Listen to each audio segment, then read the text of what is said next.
Dr. Zhao Wang, Antarctica, 1998. The flat and pristine white landscape stretched far into the endless horizon, seemingly going on to the end of time.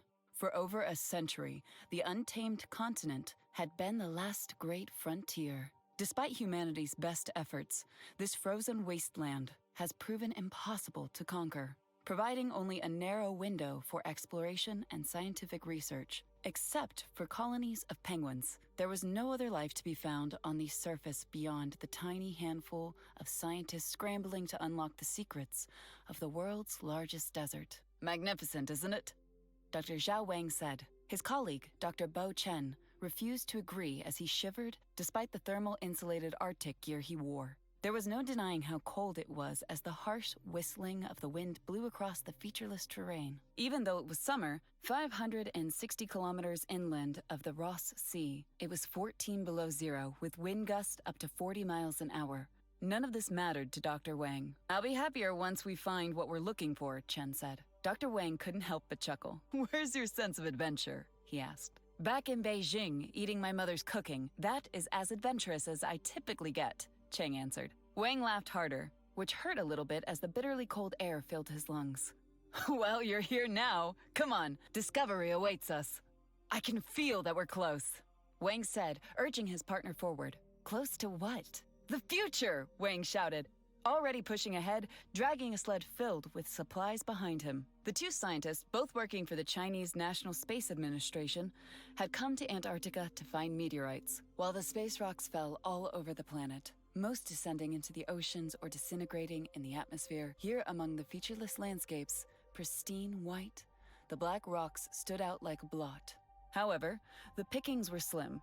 For decades, Western scientists came here, furthering their research by collecting tens of thousands of meteorites that Dr. Wang had to venture deeper into the unknown to find decent specimens. So far, he and Dr. Chen had collected just over a ton of material, which should have been enough. However, his gut told him something important. The discovery of a lifetime had to be nearby. "We shouldn't stay out here longer than an hour. It's getting colder, and I would like to get back to camp before my fingers freeze off," Dr. Chen said. Dr. Chen was not even out of diapers when man first landed on the moon. 2 years out of college, after earning his master's, he did not share Dr. Wang's heavenly view of the universe, and saw the work they must do as being more tiresome than necessary. He was a good man nonetheless, who put in far more hours than any dozen other young astronomers he'd worked with. Nevertheless, it was clear from the moment they set down on this continent that Dr. Chen was far more comfortable looking at the stars through a telescope than doing actual field work. Not Wang. He still fondly remembered his time at Cambridge, while in his first semester at King's College, gazing up at the sky every night as Apollo 11 journeyed to the closest celestial object humanity would ever set foot on. He dreamed of being up there someday, when visions of lunar bases and international cooperation would encourage nations to put aside their petty differences and work together for the betterment of all humanity. While that dream would never come to pass as the Americans had given up on the moon, Wang never grew to become bitter and resentful like so many of his colleagues. All that man needed was something grand to help remind them how small and insignificant we were among the greater cosmoses. Dr. Wang did not take his colleagues' advice. They continued for another 2 hours as the temperature dropped another 25 degrees. "Maybe we should try and head more to the west," Dr. Wang said. He stopped, pulling out a pair of binoculars and studied the horizon, looking for something that did not belong. Sadly, he only saw ice below a bright blue sky. "Doctor, I think we should start to head—" Dr. Cheng's words were cut short as the ice beneath his feet gave way. With a wailing scream, he disappeared beneath the surface. "Bo!" Dr. Wang rushed over to where Chen had fallen, seeing a deep fissure where the thin sheet of ice had been. Thankfully, it seemed that the ice below dropped at a slight angle and not straight down. "Bo! Can you hear me?" "I can hear you!" A faint voice called back. "Are you okay?" Wang asked. "I think so. Nothing is broken," Chen replied. "Stay put. I'll get you out of there," Wang said. Dr. Wang? I think maybe you might want to come down here. There's something you should see," Cheng said.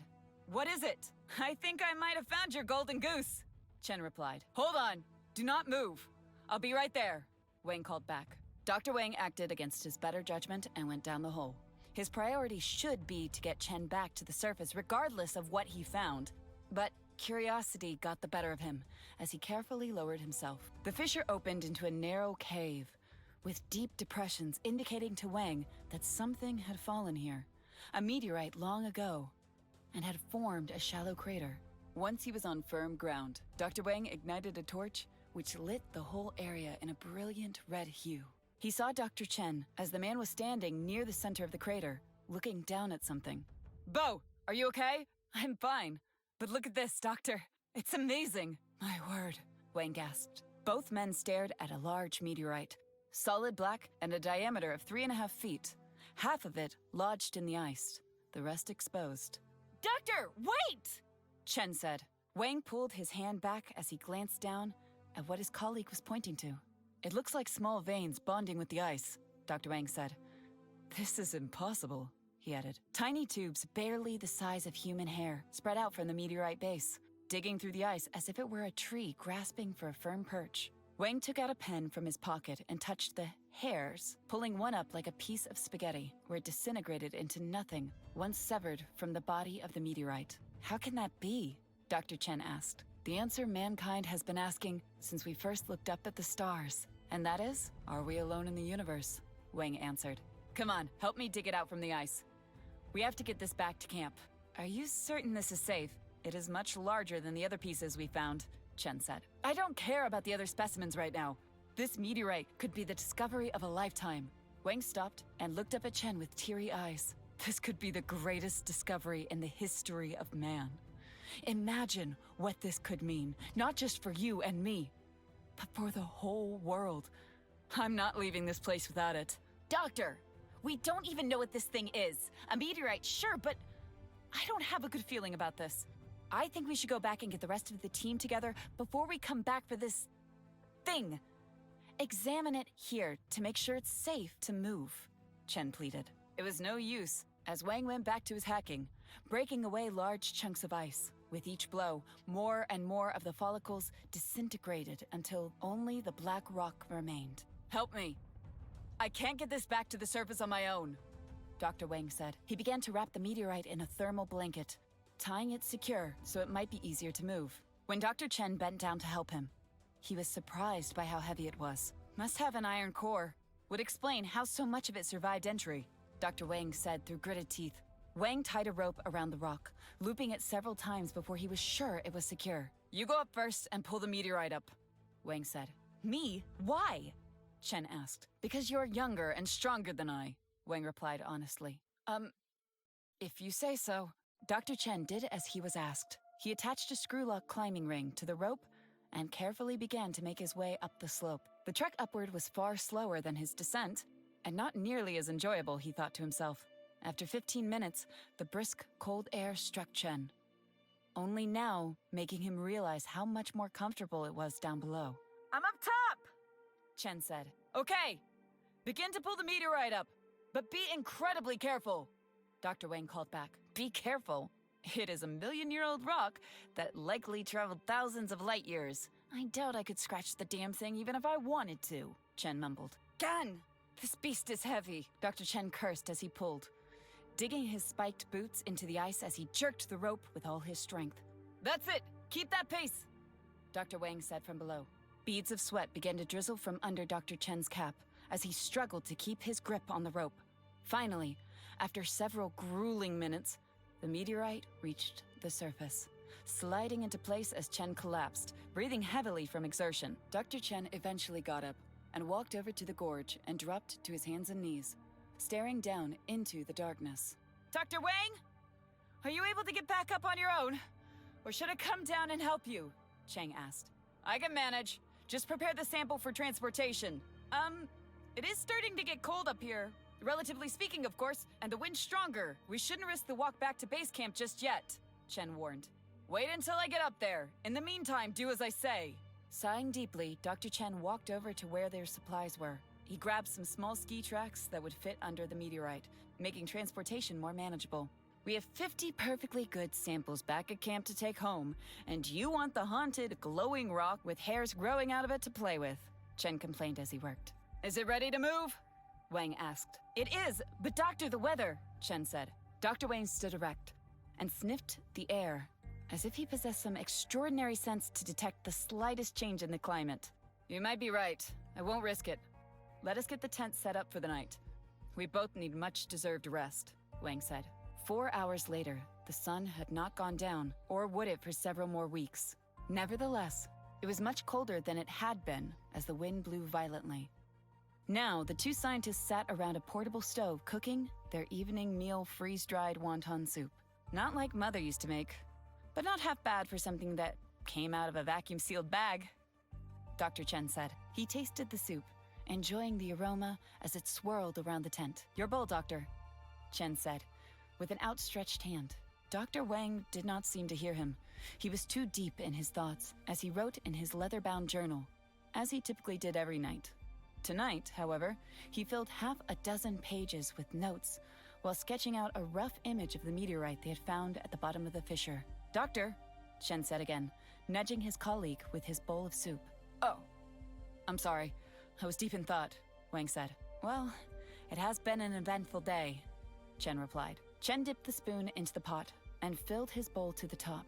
Bringing the dish to his nose, he took a deep breath before inhaling the mixture filled with vegetables, dumplings, and broth. Wang, on the other hand, took a single sip from his bowl and put it down as he went back to his notebook and quickly jotted down another paragraph. Do you think it is more than just another rock?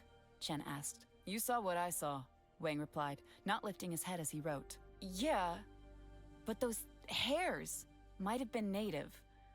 Perhaps some sort of fungus, Chen said. Don't be silly.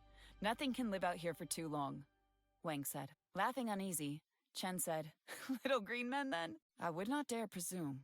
But you are thinking about it, Chen asked. Wang placed down his pencil and closed his journal. He looked over at his colleague, seeing the uneasiness in his eyes. The Americans have been here hundreds of times. As far as I know, they've found similar rocks. But if they haven't, I feel this piece might be significant, not just for China, but also for the whole world. So yes, I feel it might very well be little green men, Wang said. We have to be rational about this, Doctor. Of course. We'll do tests back at camp to determine what makes this specimen special and forward the data back to our lab in Beijing for further analysis. But just imagine, my dear young friend, the two of us might be sitting feet from the greatest discovery in human history. Or just another black rock, Chen said. Or just another black rock. But my gut tells me this is part of our destiny. The Pangu meteorite will change everything if we are proven right about what we witnessed back there, Wang said. Pangu meteorite? Chen asked. Yes, it seems appropriate, Wang said. I'm not sure I see it the way you do, Doctor. Chaos, creation, a cosmic egg? Chen asked. This is just the beginning, my friend. Where once we knew nothing, the mysteries of the universe shall be revealed in time. 2 weeks later, Dr. Wang carefully took the next sample from the Pangu meteorite, drilled from the rock's core. He dropped it into a petri dish and set it under a microscope. Simply amazing, he said under his breath. I still wouldn't believe it if I didn't see it with my own eyes, Dr. Chen said. He stood with 4 other researchers staring at a TV monitor that showed what the microscope revealed. How old is the rock again? Chen asked. 4.8 billion years old. Give or take a few millennia, Wang answered. That is older than our solar system, Cheng said. Radiometric dating indicates the meteorite fell to Earth in the 1700s. One of Wang's assistants spoke. That's too long for something on this scale to have lived in the ice, Chen said. They were frozen. Maybe it just needed time to thaw, another assistant mentioned.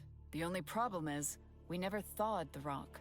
It has been kept at the same temperature as we found it, with little variation, Chen said. Dr. Chen turned to Wang as he carefully studied the monitor, watching as billions of tiny organisms swam about in the petri dish. Has there been any word from Dr. Vargas yet? Chen asked.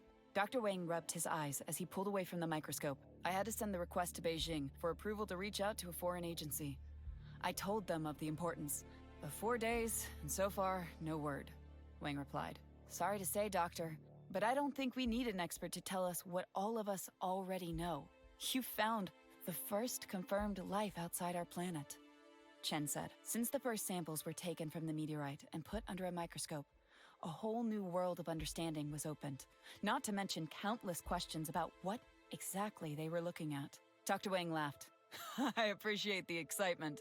However, I would like to avoid making the same mistakes the researchers who found ALH 84001 made.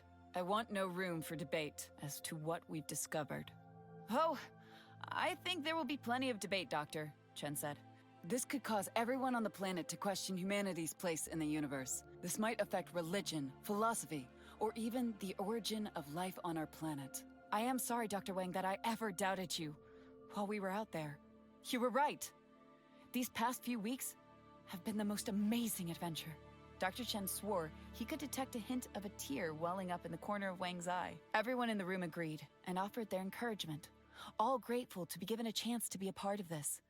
It was then that everyone's attention was pulled away from the TV monitor and directed outside as they heard what sounded like a large helicopter approaching their facility. What in the world? Dr. Wang said, and quickly made his way over to the hatch. Dr. Chen followed as both men grabbed their coats and headed outside, where they promptly saw a pair of military Chang Z-8 transport helicopters coming toward their camp before landing. We weren't expecting a resupply, right? Chang asked. Not for another week, Wang replied. The older doctor looked worried, almost sensing whoever was about to come out of that bird was not bringing with them any good news. The moment the rotors stopped, the rear hatch to both choppers opened and allowed 24 Chinese soldiers out. A pair of soldiers moved aggressively toward Dr. Wang and Chen, their weapons held low and fingers off the trigger. But it hardly mattered as the two men quickly threw up their hands. Whoa, whoa, whoa! What the hell is going on here? Dr. Chen asked. Dr. Zhao Wang and Dr. Bo Chen. I am General Fei Li. I'm here on orders from Beijing to look at your Pangu meteorite, if you please. The officer who led the soldiers said as he approached behind his men. Do I have a choice? Dr. Wang asked. Oh, dear doctor, we all have choices. You may not like the outcome, however. Li answered, his voice calm yet commanding. And please, lower your hands. We are all countrymen here, he added. Both Wang and Chen were apprehensive. Nonetheless, they did as they were told. Please, follow me inside, Wang said. How do you know he is telling the truth, or even who he says he is? Dr. Chen said quietly. I don't believe we are in the position to argue with him, Dr. Wang replied. As Dr. Wang led the party inside, he immediately saw the sudden fear and uncertainty on his team's faces. Quickly, he spoke loudly. Please, everyone, we are hosting guests who have come a very long way to see for themselves our discovery. General Li, this is my research staff. A pleasure to meet all of you.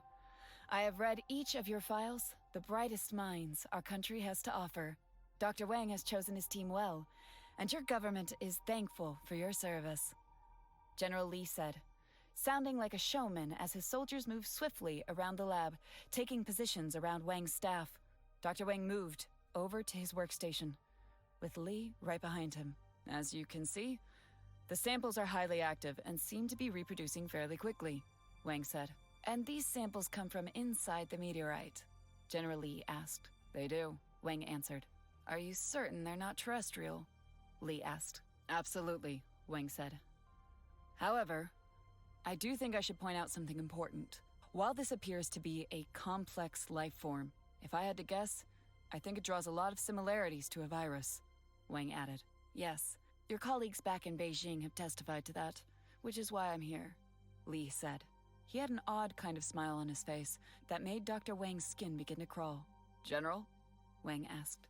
Chairman Z has ordered all of your research and the meteorite to be placed under direct control of the People's Liberation Army. Effective immediately, Li said. Military control? This research is ours! It belongs to the CNSA! Dr. Cheng said. He foolishly rushed forward, but could not get further than 2 steps before one of the soldiers rammed the butt of his rifle into the doctor's gut. General!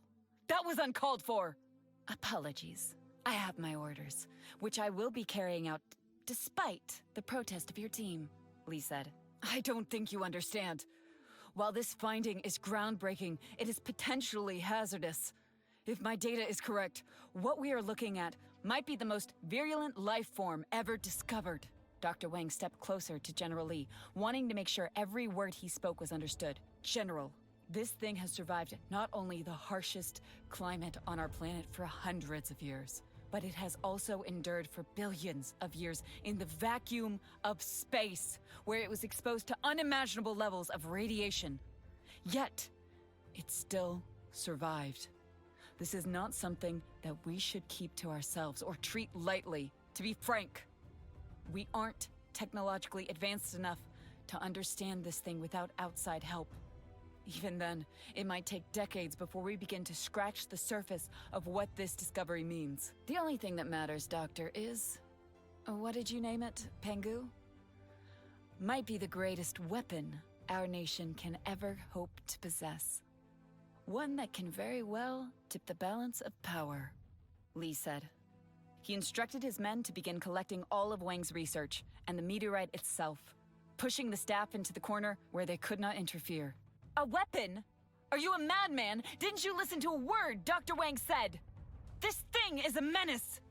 The genetic material inside the capsid alone is far more complex and larger than even the most dangerous virus found on Earth. And that means? Lee asked, not caring. This means it holds within it the potential and adapts to anything it comes in contact with. If mishandled, it could mean the end of... well, everything, Chen answered. Which is why it should be in the hands of the PLA, Lee said callously. No! You can't do this, Chen said. The young doctor bolted, rising to his feet as he surged towards General Lee. However, before he could reach the man, the general pulled out a pistol and fired once. Dr. Chen stumbled forward, a look of disbelief on his face as he pulled his hand away from his chest with one final breath. Chen collapsed to the ground, falling to his knees before landing on the floor. A pool of bright crimson quickly began to form under him and spread as several of his colleagues began to wail uncontrollably. Damn you! Dr. Wang said. He rushed over to Chen and knelt, rolling the younger man over onto his back. Chen's eyes were open, but there was no life left in them. You didn't have to do this! Dr. Wang said. Yes, quite unfortunate. Dr. Chen was a promising astronomer. I would advise, next time you control your people better, Lee said. He holstered his weapon and turned back as his soldiers began packing all of Dr. Wang's work. What about the rest of my team? Are you going to kill us too? Wang asked. Please, what do you take me for? We're all countrymen here, Dr. Wang. But do not fear, you will still get to work with your rock and unlock all its secrets. I won't help you turn it into a weapon, Wang said defiantly. Lee grabbed Wang and lifted him back to his feet. Pulling the older man closer to him, he spoke in a low and intimidating voice. You will. For their sake. Wang glanced over at his team. All of them were held at gunpoint. Each one stood frozen with fear, holding one another as they worried if they were next to be killed. Looking back at Lee, Wang said, I will do as you ask. Just don't hurt anyone else. Very good. Gather all your research and help my men load it into our choppers. I expect everything to be done within the next hour, as you say. Wang said in a low voice. Turning to his colleagues, he said to all of them, Please, help the general and his men. They hesitated for a moment, but soon did as asked. I need to transfer the data we have to a secure drive.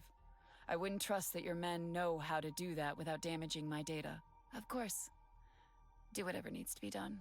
Wang quietly walked over to his computer, glancing back as Dr. Chen's body was lifted by two soldiers and taken outside.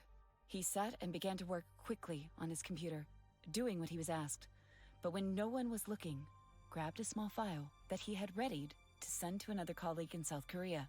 It was his only hope of getting what was discovered out to the world. He feared if the Pangu meteorite remained a secret, it might very well have terrible consequences for the world. With the attached file that only covered the most basic information about the meteorite and its early findings, Dr. Wang wrote a simple message.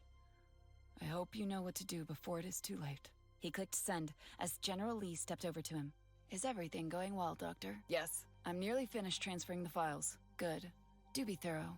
We wouldn't want to leave anything behind. Of course, Wang replied.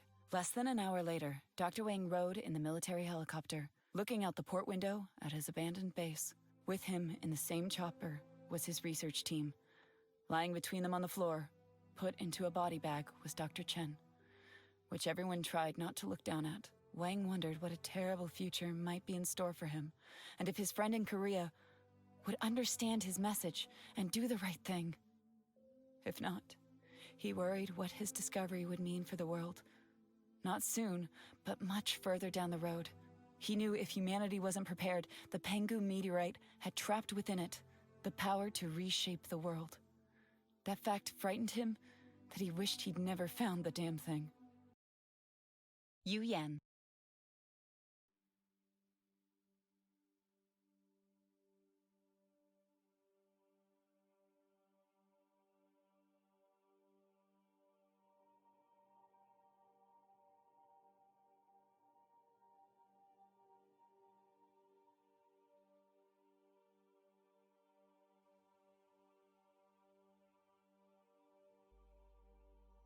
Halcyon District, the People's Republic of China, 2014. Yu Yan was 10 years old. She lived in a small fishing village along a tributary of the Yangtze River in the Halcyon District.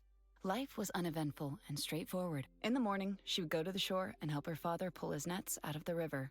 Usually, they would not catch much, but it was enough to feed the family along with a bowl of rice. She would then spend the rest of the morning and part of the afternoon in school. It was not anything fancy, certainly not like the education she would have received if she lived in a big city. But she learned enough to get by, to read, write, do math, and science. She dreamed big, as she wanted to travel overseas and attend a college in Japan, South Korea, or even the United States. She did not know what she wanted to do. Her opinion on topics changed from week to week. Today, she thought she might be an oceanographer. She had just watched an old video of Jacques Cousteau and thought traveling to the deepest depths of the ocean would be amazing. Her mind was filled with all the beautiful discoveries she would find, from lost cities to pirate gold and sea monsters. After school, she spent some time playing with her friends before returning to the shore to help her father put his nets back in the water before returning home for dinner. She would go to sleep and lay awake for a few more hours, staring up at the stars, dreaming of other places and wonders she'd never imagined. Tomorrow, she thought she might want to be an astronaut, as the full moon was stunning right now. With each day that passed, however, life became more challenging. The government was building a massive dam called the Three Gorges. It was said to be the 8th wonder of the world, which meant nothing to you. What she did know was its construction was making the river polluted. Each morning, she headed to the banks to help her father. Fewer and fewer fish were being caught. Those that were, many of them were already dead or sick. The same was happening to every other fisherman in the village. Then, a government representative in a slick black suit showed up one afternoon and told everyone how important the dam was. China was stepping out of the shadows and becoming one of the greatest powers of the world. This also meant nothing to you, as she hardly understood his fancy words. And it also meant nothing to the adults. The man left, but with a demand that everyone in the village had to go. He threatened that the entire valley would be under 1,000 feet of water in a few months. She remembered how angry her father and the rest of the townspeople were as they ran the government man out. Progress, nevertheless, continued. Less fish was caught, but it seemed pointless even bothering to check the nets. Soon, her father gave up altogether. More and more families also began leaving the village. That meant many of Yu's closest friends and schoolmates were gone. There was not much for her to do. Then, last month, it was decided that the school, too, would close. Yu still dreamed, but it was becoming less vivid, as her mind was no longer stimulated with knowledge of the outside world. Her home became less secure as her father and mother began to fight a lot. With her father often getting physical with Yu's mother, she wanted to leave. But Yu's father said this village was their home. It had been their home for 20 generations. But times were changing. Before long, more than half the people had gathered everything they owned and walked out of the valley. Yu now spent her days walking along the banks of the river, which was now ashen white. Garbage and other material washed ashore, clogging the narrowest parts of the flow, that the villagers had to build a barrier to keep the filth out. 2 days ago, another government man arrived and demanded that everyone leave. This man was assaulted and nearly killed. Yu had cried as she watched her father beat the man senseless. She felt that life could not get worse, despite her stomach constantly rumbling from the lack of food. That was until 2 weeks ago. Yu walked along the riverbanks, picking up trash and examining it, wishing the garbage still had food left in it. Rotting fish made the air smell horrible, and drinking the water even boiled. It gave Yu the runs. She tried to play with her friends as they would pick up random objects and use them as toys. what she was doing the afternoon the helicopters showed up. She was lucky enough to find a ball that washed ashore. It was mostly flat, but still had some bounce left in it. It was like finding gold for the children as they gathered around her and kicked the toy, laughing as they had done before the river killed the fish and made people sick. Then suddenly, she stopped playing as she turned her attention to the sky, as the air filled with the hum of helicopters. The helicopters then spread out and formed two long lines. Booms extended out from both sides of the choppers as they lined up to pass over the village. The villagers came rushing out of their homes and gathered in large groups, looking out as the helicopters approached. As they neared the village, a green mist was sprayed from the booms. You thought it smelled like rotten eggs, as the cloud fell to the earth and coated everything in a thin layer. When it touched her skin, it began to sting and turn red. She could not help herself from vomiting as the helicopters flew overhead. The whole village was sprayed with mist, with each of the people sharing the same sensation that you just experienced. They began to panic and cry out, with the children racing to their parents' arms. When the helicopters completed, they passed, they disappeared back around the mountain, but not before another chopper appeared. This time, as it passed over the village, it dropped little pieces of paper, which fluttered down and stuck to everything the mist had touched. You picked up the paper and read it. It said the mist was to help the river get well, and not to be alarmed. You knew something didn't feel right, however. After a couple of days, the village began to settle down. The people started to forget the incident and tried to get back to their lives.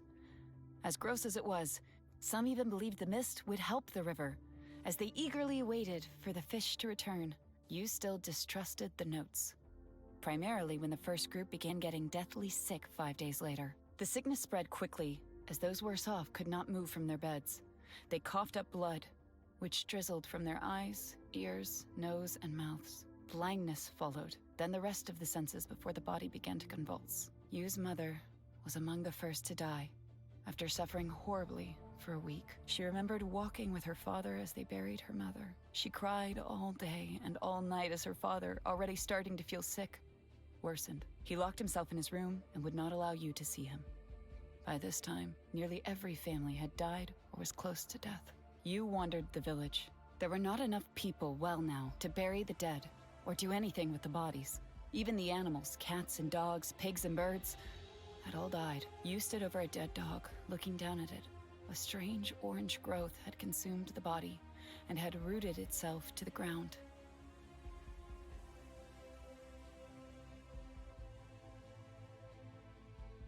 One morning, as you started to feel sick, she slowly inched her way to her father's room and dared to slide back the door. The smell struck her like a bat across the face. She fought back the urge to vomit and opened the door completely. Her father laid on his bed, his body all twisted and mangled. Ugly growths had torn out of his body, rooted to the floor. She wanted to touch him and drag him out of the house, but knew it was better to do nothing. So she slid the door shut and let him be. The following morning, Yu was the last person in the village still alive. She felt delirious. She was wet all the time, as it felt like her body was melting from the inside out. Strange, painful growths burst through the skin on her arms and back, looking like coral as it dried. She wandered down to the river and grabbed her father's nets, pulling them out only to find no fish. Yu then made her way over to the schoolhouse and sat. She flipped through the magazine, an old copy of National Geographic, and marveled at the pictures and vivid colors. She managed a faint smile as she dreamed of her future and everything she wanted to do. Before closing her eyes, Yu thought she would become a photographer and take beautiful pictures so that other children could see beautiful places when she grew up. Yu heard voices outside the school. She sat at her desk, barely able to move as the growths had rooted themselves to the table. However, she was alive, but her breathing was shallow, and only one eye could be opened. She saw a man in a funny yellow-looking rubber suit and a gun enter the school. He flashed his light across the room before settling on her. He must have seen she was still alive as he radioed for help. A moment later, half a dozen men in identical yellow suits came into the school and began poking at her. You tried to speak to them and tell them it hurts when they cut the roots that held her down on the desk, but she could not manage to say the words. She listened as the men talked to one another. Everyone was mostly talking to one individual who was the most important man in the group. She heard them call him General Lee. She did not understand most of what they were saying, as they used words she had never learned in school. They were amazed she was still alive, as they stated that everyone in the village was dead. But you knew they were not here to save her, as they hardly paid attention to her, but instead acted like she was a fish caught in their nets. When you had finally freed, she was laid on the ground before a strange plastic bed was brought into the school. Lights flickered from its panels. Before putting her on it, the men took blood from her arm, attached wires to her body, and stuck needles in her. She was then placed inside the plastic bed, where it was sealed shut. As she was wheeled outside, the sun blinded her. She began screaming. Not out loud, but in her head. She would never see home again. Tessa Winter, New York City, New York, May 1st, 2018. Tessa was so excited she could hardly contain herself as the ferry pulled into the dock. She had dreamed of coming to New York City to see the Statue of Liberty her whole life. And who better to do it with than her new fiancé, Mark? The entire trip had been a surprise, a college graduation gift from Mark to her. She'd met him at UCLA 3 years ago and instantly fell in love with the big lug when she first saw him on the football field. She secretly stalked him for the next 2 months, following him to practice, making sure she took the same chem class as him, and even cozying up to his sister, who also attended the school. Finally, when she could not take it any longer, she asked him out on a date. Being the big sports star, he was used to girls wanting to go out with him, so it wasn't a big deal to say yes. After all, Tessa was pretty enough with her auburn long hair, slender frame, and piercing green eyes. The two hit it off like rock stars, laughing the night away and never finding it challenging to settle on a topic of conversation. The next 3 years were wonderful. Life continued as their romance became more serious. As graduation neared for both, they looked forward to their futures, with Mark entering sports medicine and her wanting to become an engineer. Neither could imagine their lives without the other. So, to celebrate, Mark booked a flight to New York and bought an engagement ring. He proposed to her over dinner with the ring lying on the top of the plane tickets. She beamed with joy as she accepted both the ring and the tickets, with the Statue of Liberty being the first thing she wanted to see. They landed last night, stayed at an expensive hotel, had a fantastic dinner, went back to the hotel, made love, and fell asleep in each other's arms. In the morning, Tessa was up before sunrise, as if it was Christmas morning. Even with the misty overcast that hung over the city, threatening rain in the mid-afternoon, they were off to catch the ferry to Liberty Island. Tessa latched onto Mark's arm as they stepped off the boat and entered the ferry docks. The pavilion was ahead of them, filled with gift shops, restaurants, and a museum. Flagpole Plaza was easily seen from her vantage point, with a large American flag flapping erratically in the wind. Of course, the tiny island's main attraction was Lady Liberty herself, which loomed over everything. "Oh, just look at her, Mark," Tessa said. "Did you know that the statue is over 300 feet tall and made of 30 tons of copper and 125 tons of steel?" "I know. I read the same pamphlet as you, dear," Mark replied. Tessa smiled as Mark shivered in her arms. He was born and raised in California, so being in New York during an unseasonably cold streak wasn't something he was used to. Still, it gave her an excuse to hold on to him longer, at least until some other distraction pulled her away. "It was a gift to America from the French people," Tessa continued, "although we had to pay for the construction of the base it stands on." "We?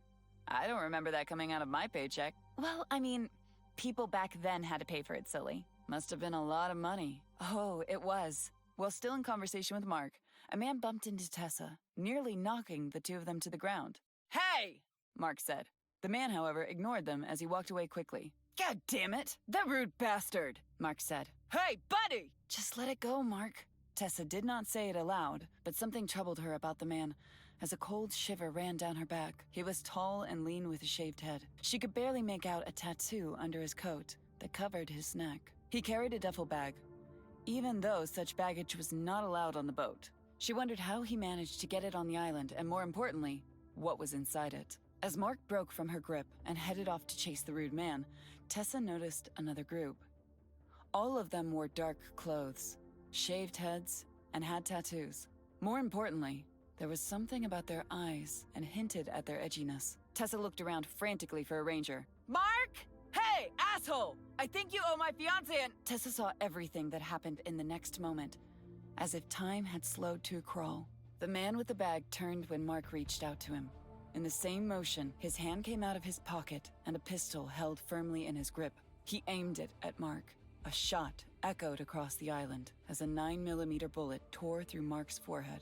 Blood and brains blew out the back of his head as Tessa screamed as Mark's body dropped to the ground. Tessa noticed the other men joined their comrade as he turned and continued to fire his gun at everyone, man, woman, and child nearest to him. Finally, the gunman turned and aimed his weapon at Tessa, who stood frozen in fear.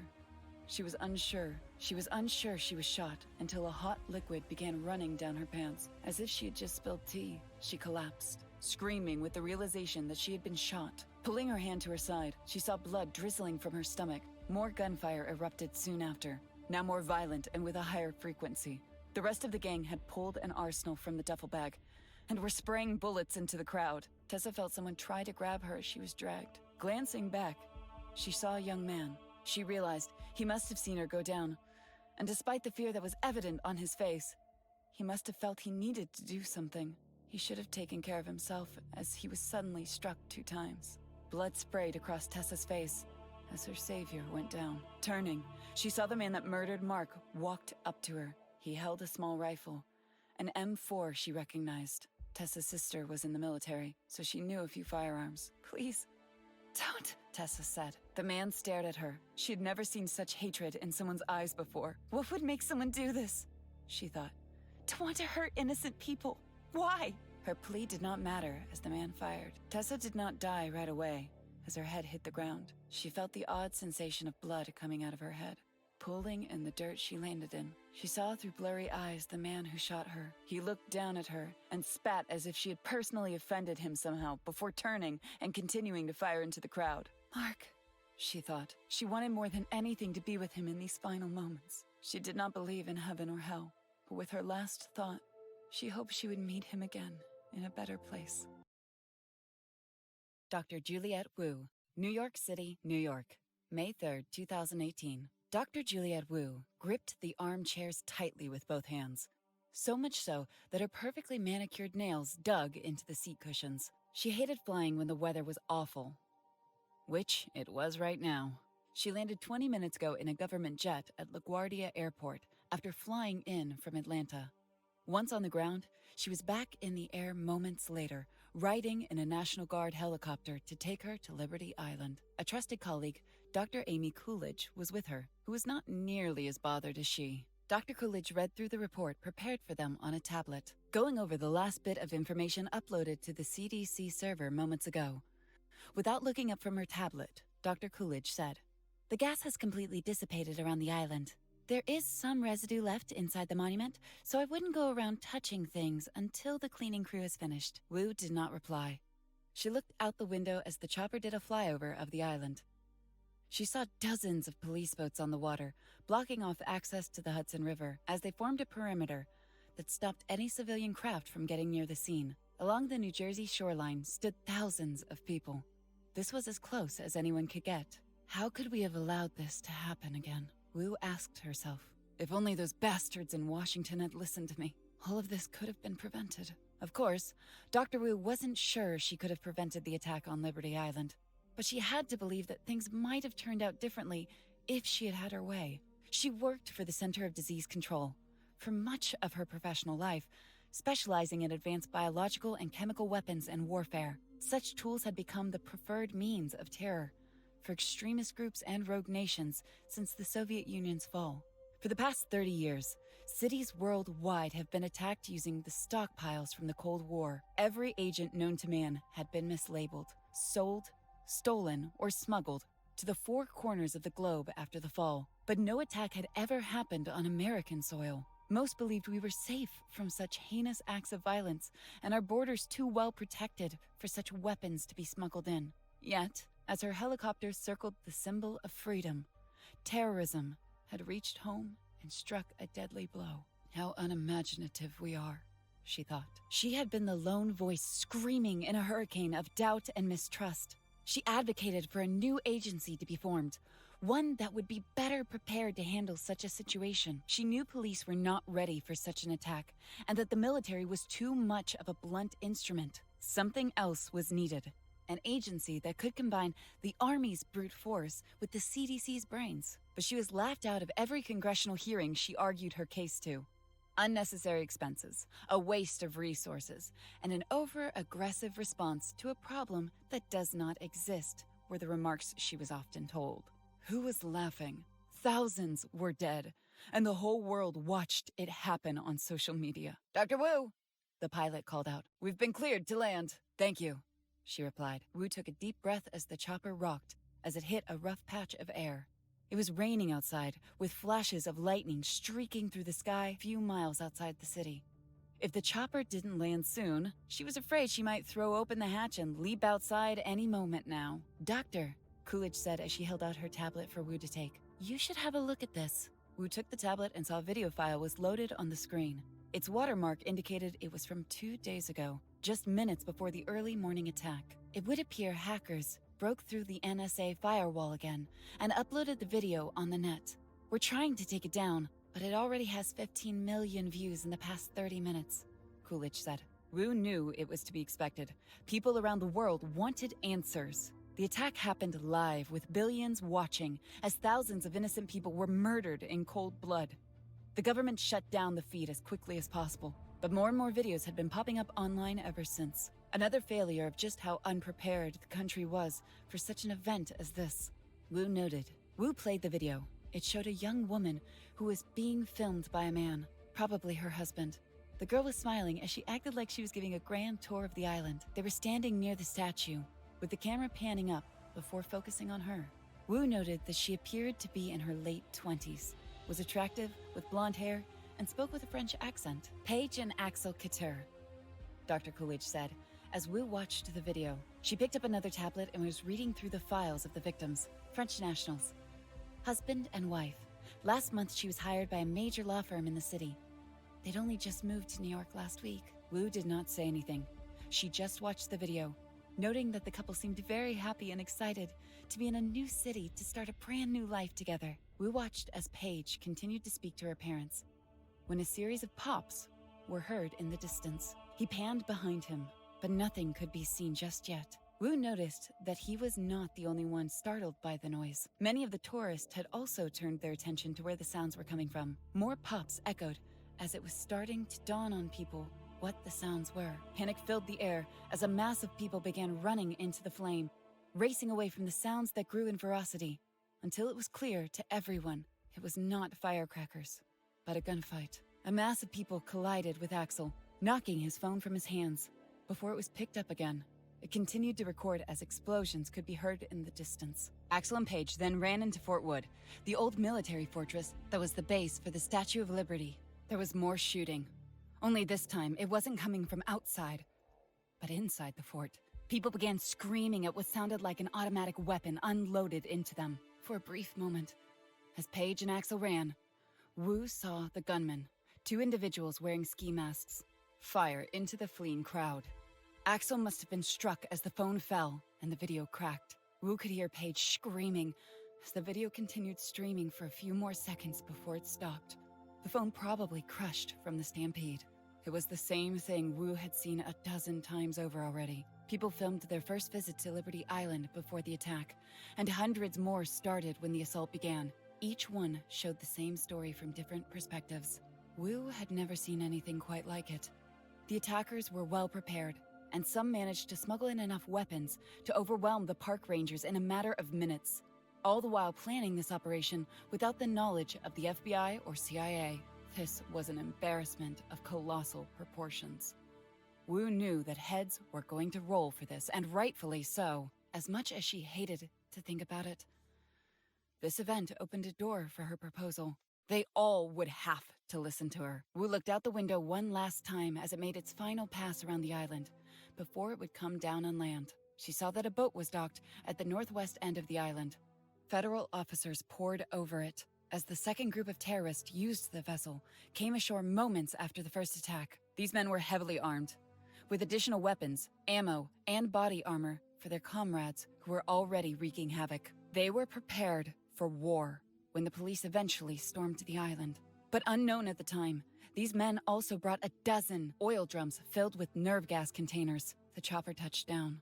Before the doors were pulled open, Dr. Wu and Coolidge sealed their helmets not to be accidentally exposed. As her colleague had already said, most of the gas had dissipated with the help of the rain. Otherwise, there was a risk the wind might have carried it to New Jersey, Brooklyn, or Manhattan. "Dr. Wu!" an Army officer said as he ran up to greet her. "I'm Colonel Williams. I'm glad you could get here so quickly." "As am I, Colonel. What is the situation?" Wu asked. She and Coolidge walked with the officer as they headed towards the statue. "Our people are washing down everything, as you can see." Wu looked over and saw personnel armed with hoses spraying every building, object, and blade of grass. Even though the rain had likely washed away most of the gas, they needed to make sure the entire site was decontaminated before forensic teams could come to the island.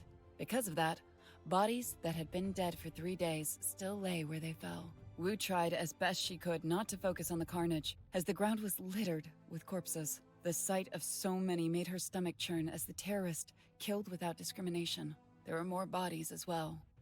Newer. These consisted of police and federal agents sent to retake the island. The attackers had waited until hundreds of government agents were on the island before revealing their motive for coming here. "Do you have an accurate count of the dead, Colonel?" Wu asked. "Maybe 200 killed when the attack began. Another 20 or so were executed afterward." And he paused for a moment, barely able to comprehend the numbers. "Over 3,000 when the gas was detonated, including every man sent to retake the island from these bastards." As they reached the statue's main entrance, the colonel stood before Wu and Coolidge before ordering his men to open the doors. "You should be warned before going inside. As bad as it is out here, it's nothing like what is in there." "I understand," Wu said with a bit of hesitation. As the doors were opened, Wu was greeted with an incredible sight. Hundreds of bodies lay on top of one another. The gas was designed to target the nervous system, and as such, the victims were all bent and twisted. They would have convulsed so horribly that every bone in their arms, legs, and back snapped before death took them. Worse, each dead body had their eyes and mouths open, which were bulging, frozen in time in agonizing pain, before death mercifully took them. I'm sorry, Doctor. I can't," Coolidge said as she fell back against the doorframe. She was about to throw up inside her suit. She fought back the urge nonetheless. "It's okay.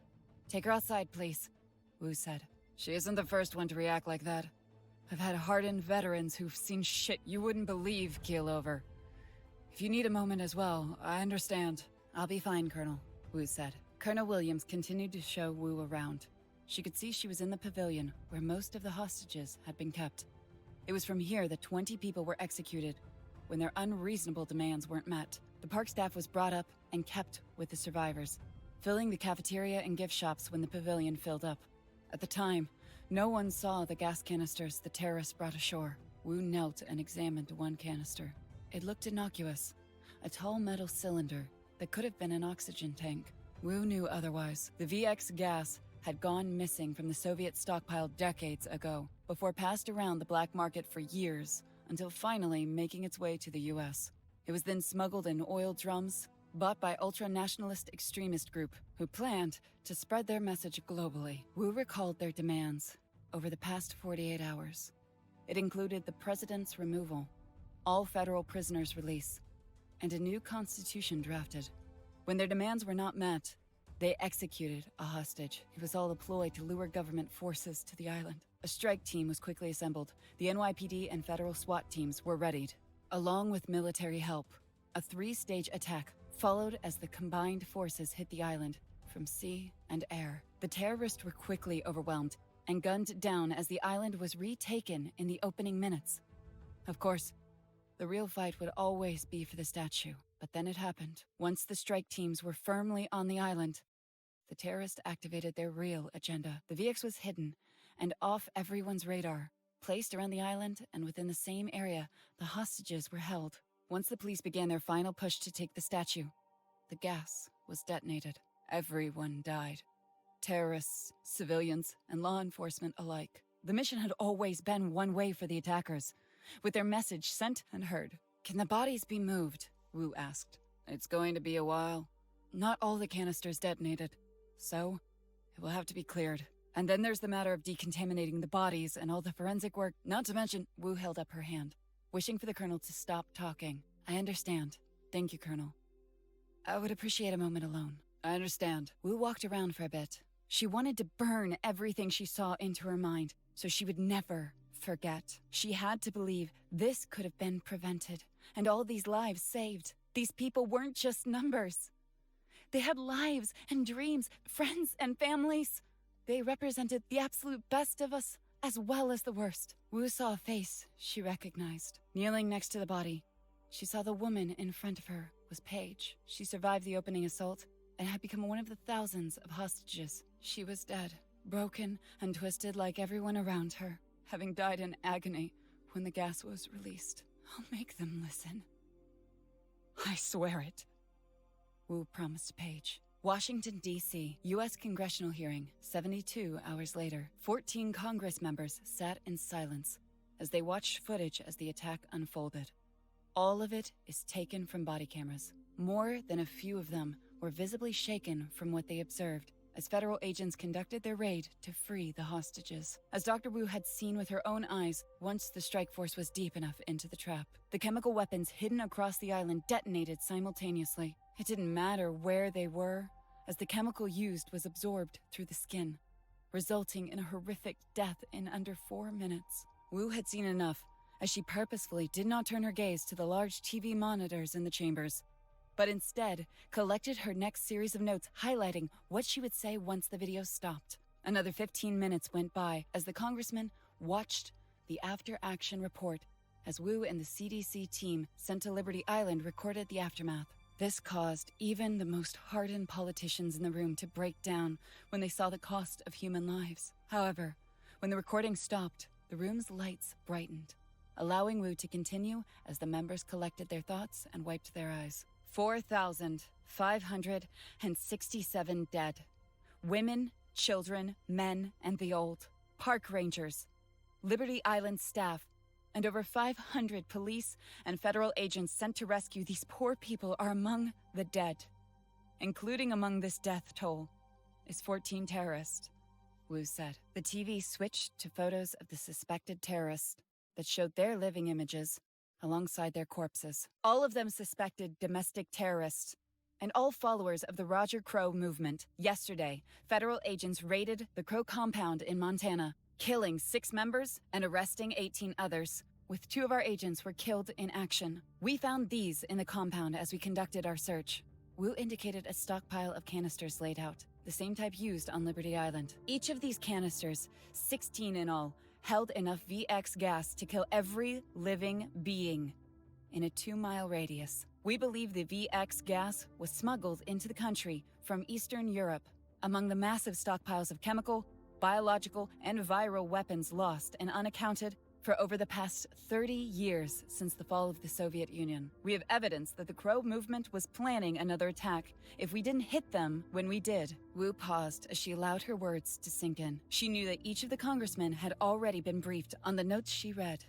This was nothing more than a formality to set the stage for her real reason for meeting with them this morning. The deaths of all these people on Liberty Island is our fault, she said. Her blunt words struck home for several Congress members that looked as if they were about to speak in some foolish attempt to divert the blame from what happened away from themselves. But Wu did not allow them. I have stood before this committee on 5 separate occasions over the past 6 years, urging you to wake up and realize that our old ways of protecting this country and its citizens are archaic. The boys we sent in to save those hostages weren't prepared for the type of war that Roger Crow and his movement were fighting. The same kind of biological war that has been raging across the world for the past 30 years. We thought after Moscow in 1999, it couldn't happen here. We thought after Tokyo in 2002, it couldn't happen here. We thought after Rio de Janeiro, 2009, it couldn't happen here. Well, guess what? It has! Wu's words were like knives, stinging to the core of the congressional members who listened. Many of them not liking what they were hearing, but would not dare to open their mouths to say otherwise. The CDC is too weak and can only act passively against such threats. The military and federal law enforcement is a blunt instrument, lacking the finite tools to carry out precision operations that would have saved 4,500 American lives. Wu stood from behind her desk and approached the members. She felt like she was an actor who gave the performance of her life.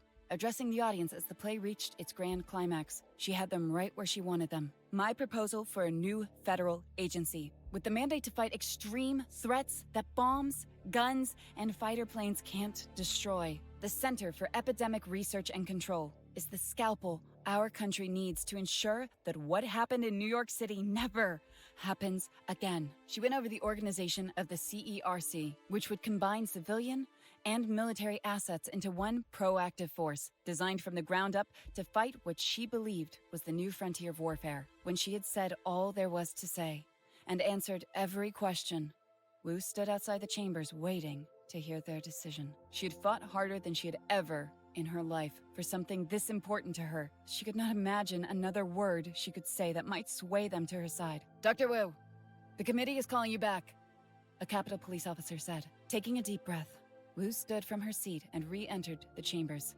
taking her place behind a long wooden desk and waited for the chairman to say what he was going to say. Dr. Wu, the congressman from Colorado began. Your service with the CDC has been extraordinary and upstanding that I believe I speak for all of us in this room today, are blessed to have such a capable and intelligent woman serving our country.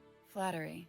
Sigh, Wu thought. Your proposal for the C.E.R.C is very in-depth and would appear on paper cost-effective if what you believe to be true that New York is only the first battlefield in a new era of warfare. But some of my colleagues question the need for another federal agency. What happened in New York is tragic beyond measure, but there is a question if this was a one-time event or a continuing pattern of terrorist attacks using such weapons as the VX gas against Americans. Wu breathed as she'd been holding her breath the entire time. She could see more than a few eyes roll. Still, she had won over enough of them, even if they only supported her now, to save face and make it seem to the American people that action was being taken. It did not matter anyway. Wu had fought for the C.E.R.C and would have continued to fight for its creation, even if the Liberty Island attack never happened. At least now, there was a drive to see it formed. This committee approves your request and will draft for funding the bill for the creation of the C.E.R.C, with the president expected to sign it within a month. Thank you for your time, Doctor. This panel is concluded. That was fast, Wu thought. She expected it would take up to a year for the C.E.R.C to be signed into existence. But the people were demanding action, something new that they could get behind that would make them feel a little bit safer. As Wu left the room, she felt like she could fly.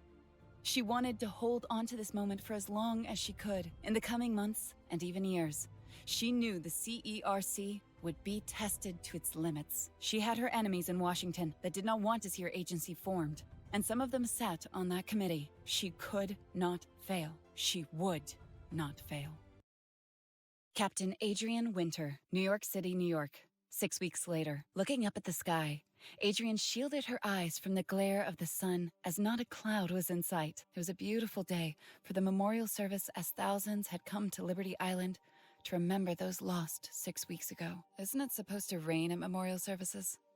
Damn you, Hollywood, for your cliches. Her sister loved the rain, which was why she was not bothered by the overcast as she and her fiancé came to see the statue. It was her dream to see the monument. Adrian said she would bring her here a few years ago, but a new overseas crisis changed her plans. So, another year passed and another broken promise. How many promises did I break? I should have been a better sister. The memorial service was held so the country could mourn together, with the president and hundreds of foreign dignitaries in attendance. Adrian had buried her sister. Her body was released to the families 2 weeks after the attack, but the body was too severely damaged for an open casket. I hope you didn't have to suffer too long. Of course, she had, and Adrian knew it. She was murdered, shot multiple times, and slowly bled out, alone on the grass. You deserved so much more. More time to find your place in the world. Time to get married and have a family. I should have been there with you. I could have done something. Adrian felt survivor's guilt. It was something she had experienced before and seen from her men. She had lost plenty of people in combat, some of whom were very close friends. Every time someone was killed, she wondered if there was something she could have done differently. Every soldier knew when their time was up in war. There was nothing anyone could do to change their fate. It was part of every soldier's reality, and something each one had to come to terms with. But the guilt she felt now was worse than anything she'd experienced. Shaking her head, Adrian thought to herself, What am I? Some damn 80s action hero? What could I have done that would have made a difference? I would be dead right here with you, wouldn't I, Tess? Adrian was going mad, arguing with herself that she wanted to bolt out of her seat and scream to the heavens. She wanted someone to blame. Of course, there was the terrorist, but those sons of bitches were dead. She could blame the people who made the VX gas, or those that lost it. What good would that do? The list just went on. But each time the conclusion was the same. There was nothing to direct her anger at that would have brought her sister back. Adrian focused on the stage. The Statue of Liberty was behind it, looking out over New York City, as it had for 100+ years. Then, standing up to the podium following prayers from New York's Archbishop, President Lowe began his speech. Those lives that were lost here on this horrific day are all heroes. Their names will live on in our hearts and our memories for all time. And as the country tries to heal, we must promise ourselves that their deaths were not in vain. That those responsible for this may never carry out such an attack ever again. This I vow to every American as I stand on this sacred ground. America will endure. We will not be intimidated. He prattled on for the next 15 minutes, speaking as if he was at a convention rally during an election year. He made promises that were impossible for any man, even the United States president, to keep. Of course, it was meant to fire up the American spirit of self-determination and self-reliance. It did not change the fact that over 4,000 people were dead, and likely there would be more in the future. Yes, gaps had to be purged in the system to make it harder for such groups to carry out an attack. But nothing he said was ever going to make the world the same again. Adrian rolled her eyes and thought to herself, damn turd. Tessa would hate to know you were up there speaking as if you knew her.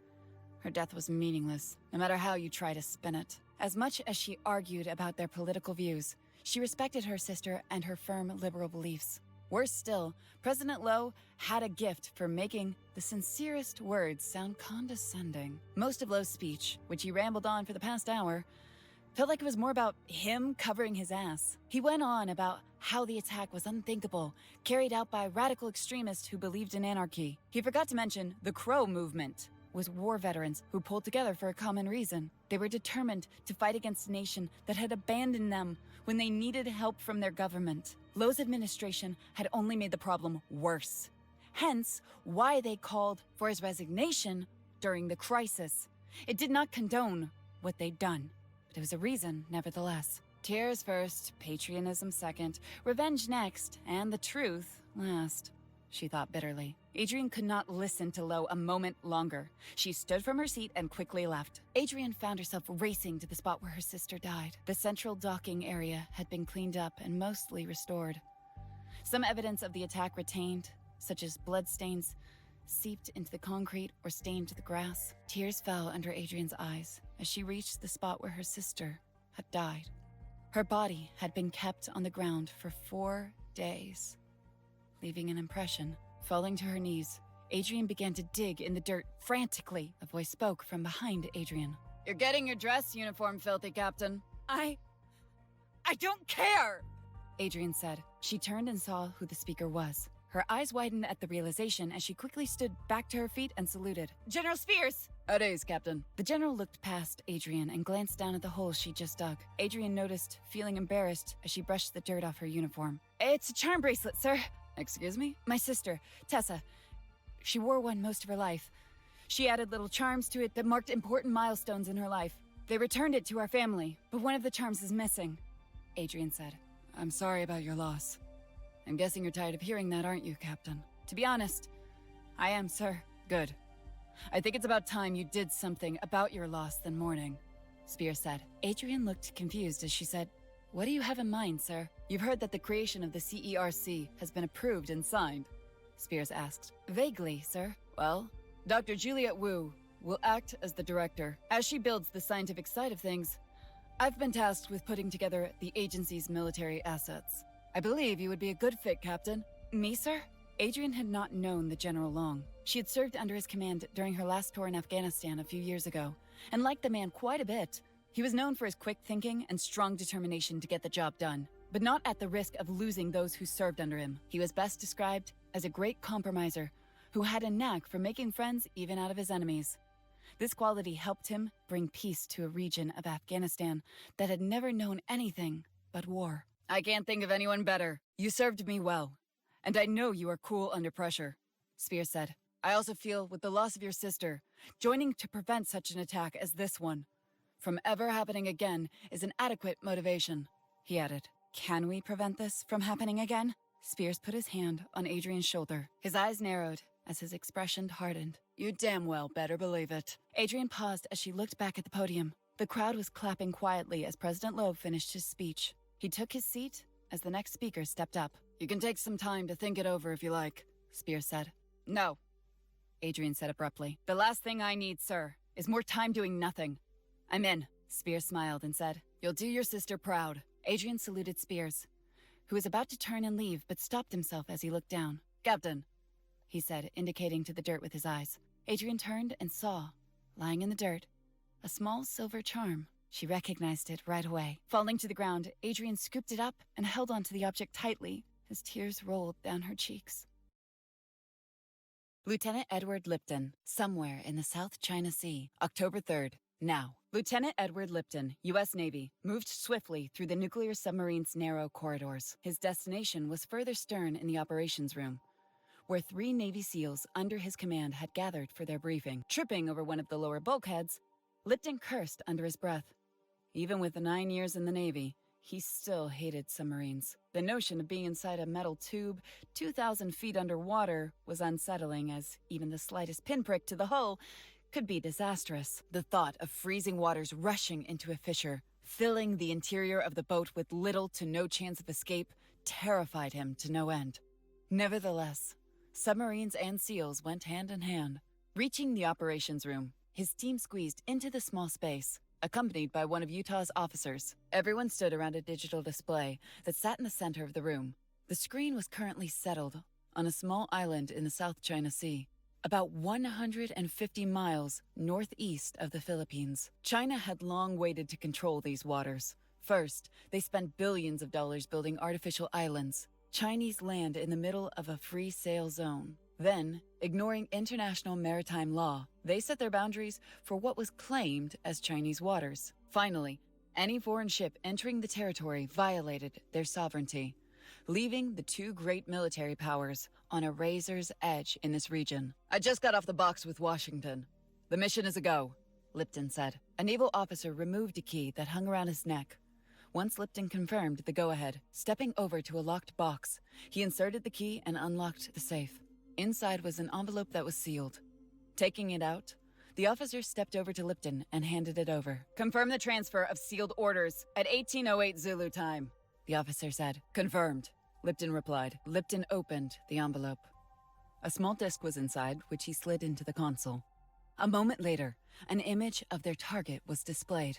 Lipton had already been briefed before his team rendezvoused with Utah, but that only covered the operation's essential aspects. Finite details would be planned and sent ahead to the USS Utah before being uploaded onto a disk and sealed away until this moment. The digital map automatically shifted before settling on a small island just over 80 nautical miles from the submarine's current position. Then, it zoomed in closer before centering on a small landmass, only about a mile in length and a few hundred yards across. A single dock was built to the island's west, large enough to receive a Chinese-type 052D destroyer on a supply run. A series of 2 small buildings were situated in the island's center with connecting roads to the dock, joined by a barracks that housed 300 Chinese Marines. More than a few weapon placements were seen: HQ-9 surface-to-air missile and a few anti-ship weapon systems. The last structure was a radar building, standing on the far north of the island.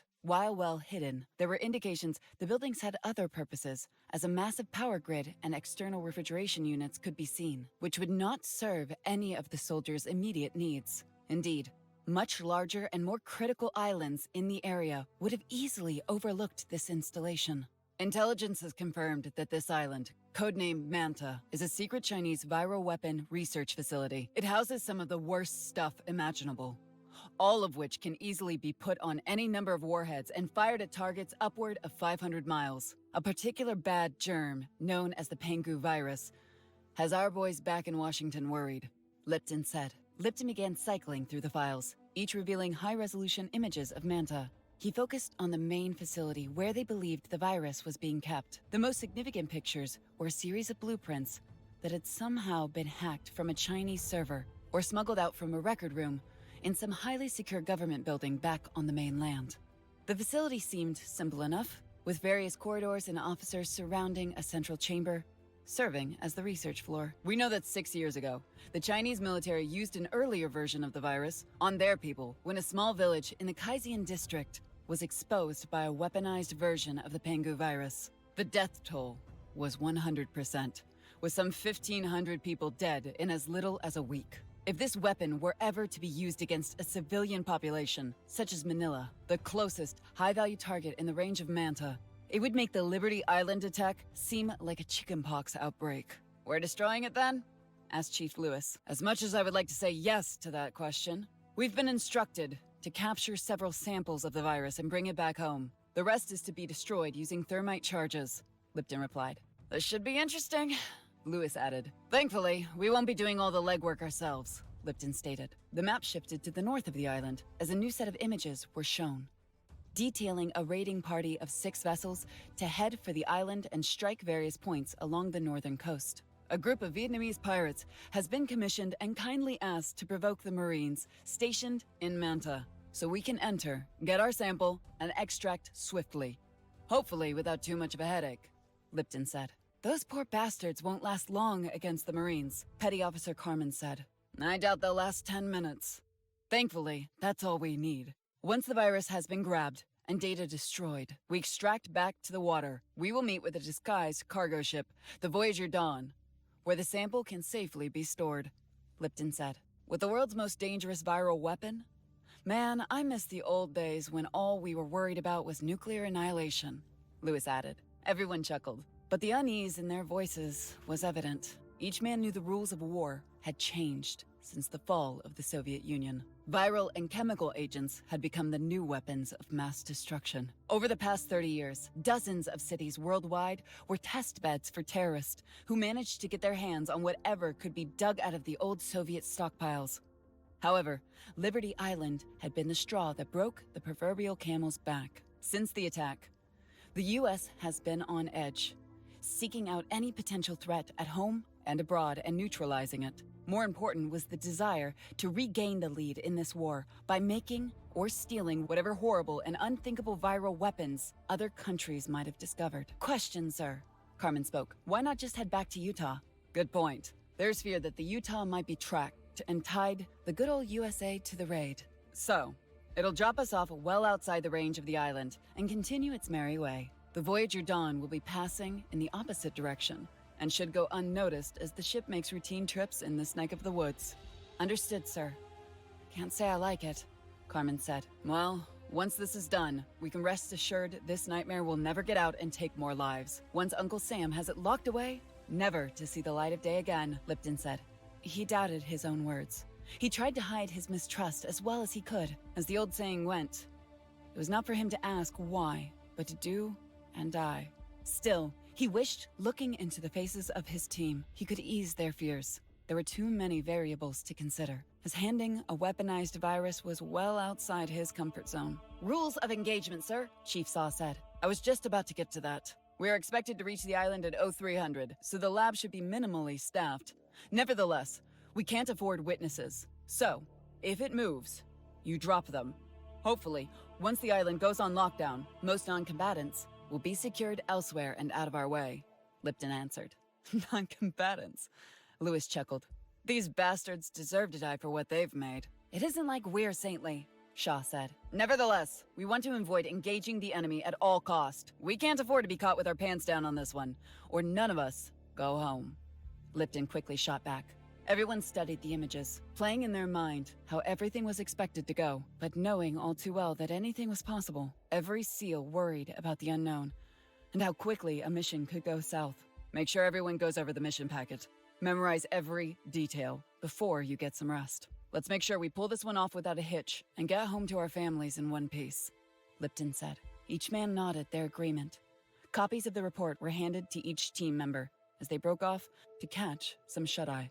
Alarms wailed continuously as Lipton and his team ducked behind an outcrop of concrete wave breakers, watching tracer rounds and rocket-propelled grenades streak through the sky. As Lipton had hoped, the pirates had come through, hitting the island with everything their tiny but agile boats had on board. The Marines guarding the installation acted quickly, rushing from their barracks and crewed their stations. "Come on! We don't have much time before those fuckers bug out," Lipton said. The SEALs quickly moved out from their cover. Lipton didn't waste any time once he reached the rear entrance. Taking up a defensive position, he waited as Chief Lewis placed a C4 charge on the door, blowing it off its hinges. Swiftly, Lipton led his people through the building as they headed down a long hallway. The team reached the central lab a short time later, the door automatically sliding open, allowing Lipton and his team to enter without the need to force the door. "I kind of expected things to be a little more, well, impressive," Chief Shaw said. "I hate to agree with you, but me too," Lipton said. The truth was, the lab didn't seem all that important. Everything was decades old, and would have felt at home in an average high school science lab back home. "Lewis, begin setting charges. The rest of you, with me," Lipton ordered. He moved carefully to another adjacent wing of the lab, this time coming to a series of locked doors, which he blew open with ease. "Pay dirt!" he said. A cold storage locker could be seen to the east of the lab, which Lipton indicated for Shaw to head to, while he and Carmen set C4 charges around the area, while breaking the caps of several tanks of oxygen, propane, and anything else that was flammable. "Lewis?" Lipton asked. "I found it, sir," Lewis called back. Lipton joined his man in the cold storage, where thousands of vials were kept refrigerated. Each one was written in Chinese, as to be expected. Thanks to a handy scanner that Lewis held, a digital readout translated what he saw in English. "Box it and blow the rest," Lipton said. "You know, we would be doing the world a favor if we just set everything on fire." "I'm inclined to agree, but orders are orders," Lipton said. Lewis grabbed a handful of capsules and dropped them into a specially made container that would keep them cold and safe until the team reached the Voyager Dawn. Once he was done, he and Lipton set double the amount of thermite charges in the storage room to ensure that everything was destroyed in the blast. The last thing they wanted was for the soldiers on the base to be contaminated. "Are we set?" Lipton called out. "Charges are set," Carmen replied. "Loading a bug onto their servers now," Shaw replied. "And the package is secure," Lewis answered. "Then, let's get the hell out of—" Just then, a technician walked into the room despite that the alarm had not ended. He froze in place, only his eyes seen as he wore a lab coat and surgical mask and cap. The man froze like a rabbit under the butcher's knife when he saw the black-clad, armed men standing before him. Lipton fired a quick burst, putting 3 bullets in his chest. The man fell face first, landing against a workbench, knocking all the contents to the floor. When some chemicals mixed, a fire suddenly sparked to life, consuming the dead man. "Let's move, people!" Lipton said. As the fire alarm sounded in the lab, a few soldiers appeared down the hall, coming out from one of the doors leading to the lower levels where most scientists were kept. The SEALs dropped the soldiers quickly, running past their bodies as they bolted back the way they'd come. Once outside, they could hear screaming from inside the building as more soldiers arrived, finding the dead. Lipton and his people never broke stride as they ran as quickly as possible, reaching where they left their Zodiac. "Inside! Let's cast off!" Lipton said. Chinese soldiers were outside now, rushing to gather more men, but were unaware of where Lipton and his team had disappeared. By the time anyone would get to their position, they were gone, speeding off over the horizon just seconds before the lab and everything inside it blew. The sky flashed bright white, with the sound of the explosion reaching Lipton a mile out to sea. Smiles were on everyone's faces as they began to laugh. As the thrill of what they'd just done sunk in, they remained on course for the next 2 hours, adrift out in the middle of nowhere before the 50-year-old freighter, the Voyager Dawn, appeared over the horizon. Lipton could see through his night vision. The ship made a slight course correction before heading straight for them. Once the Voyager Dawn came alongside their small craft, a ladder was dropped for the SEALs. Lewis went up first, holding tightly onto the case that had the Pangu samples inside, and was soon followed by the rest of the team. Lipton was last as he set a small demo charge on his boat, which would destroy it, removing any evidence they'd ever been out there in the first place. Once on board, the team went below deck to the cargo bay, where a cold storage chamber was stored. "Hard to imagine that such a small thing could cause so much harm," Lewis said as he took out the samples, 8 vials total, and placed them carefully into their new containers. "Hardly seems worth it if you ask me," he added. Where's the honor in defeating an enemy with something no one can hope to fight against? I don't know, Chief. I don't even know why God would allow such a horrible thing to exist in the first place, Lipton said. Well, I, for one, want to forget this day ever happened, Lewis said. Same here. 2 days later, Lipton felt sick to his stomach. He had already thrown up twice in the past hour as the Voyager Dawn rocked violently in rough seas. He was told 2 hours ago that a massive storm had surged right across the path of the ship, and while the captain had requested to change course, it had been rejected. Washington wanted the Voyager Dawn back in American waters as soon as possible, as the fallout from the Chinese base attack had made international news. China claimed the West attacked its sovereign territory. Typically, such actions would have been swept under the rug as an embarrassment that either China or the United States wouldn't allow such an incident to go noticed by the world at large. But something was different this time. It was as if Beijing wanted the world to know something terrible had happened, almost as if they were trying to deflect blame for something that had not happened yet. Suddenly, an alarm sounded right before the ship captain screamed over the loudspeaker. Brace for impact! Lipton hadn't time to heed the warning as the ship was struck. He fell against the bulkhead, slamming hard against his left shoulder, feeling it pop. He forced himself back to his feet as the Voyager Dawn continued to rock severely. So much so that for a second, he thought he was standing on the walls. Racing upstairs, his hand holding his shoulder, Lipton reached the bridge. 2 windows had been blown out, allowing a wash of freezing water to flood the compartment. Christ's sake! Lipton said, his eyes budging as he witnessed the fury of the storm outside. How far are we from the mainland? He asked. Hours? At least 11. To be honest, I don't think this bucket is going to make it.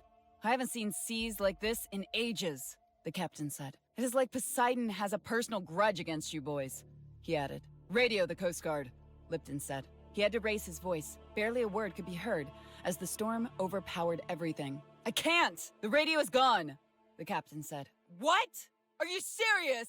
I'm not a man that lies, Lieutenant. Captain, look! One of the bridge crew screamed as he pointed, indicating to a massive wave bearing down on them. Hard to port! The crew heeded the command as the helmsman pulled the wheel as far to port as it would allow. The Voyager Dawn had to come head-on with the rogue wave and try to power through it. The wave was coming quickly, striking the bow.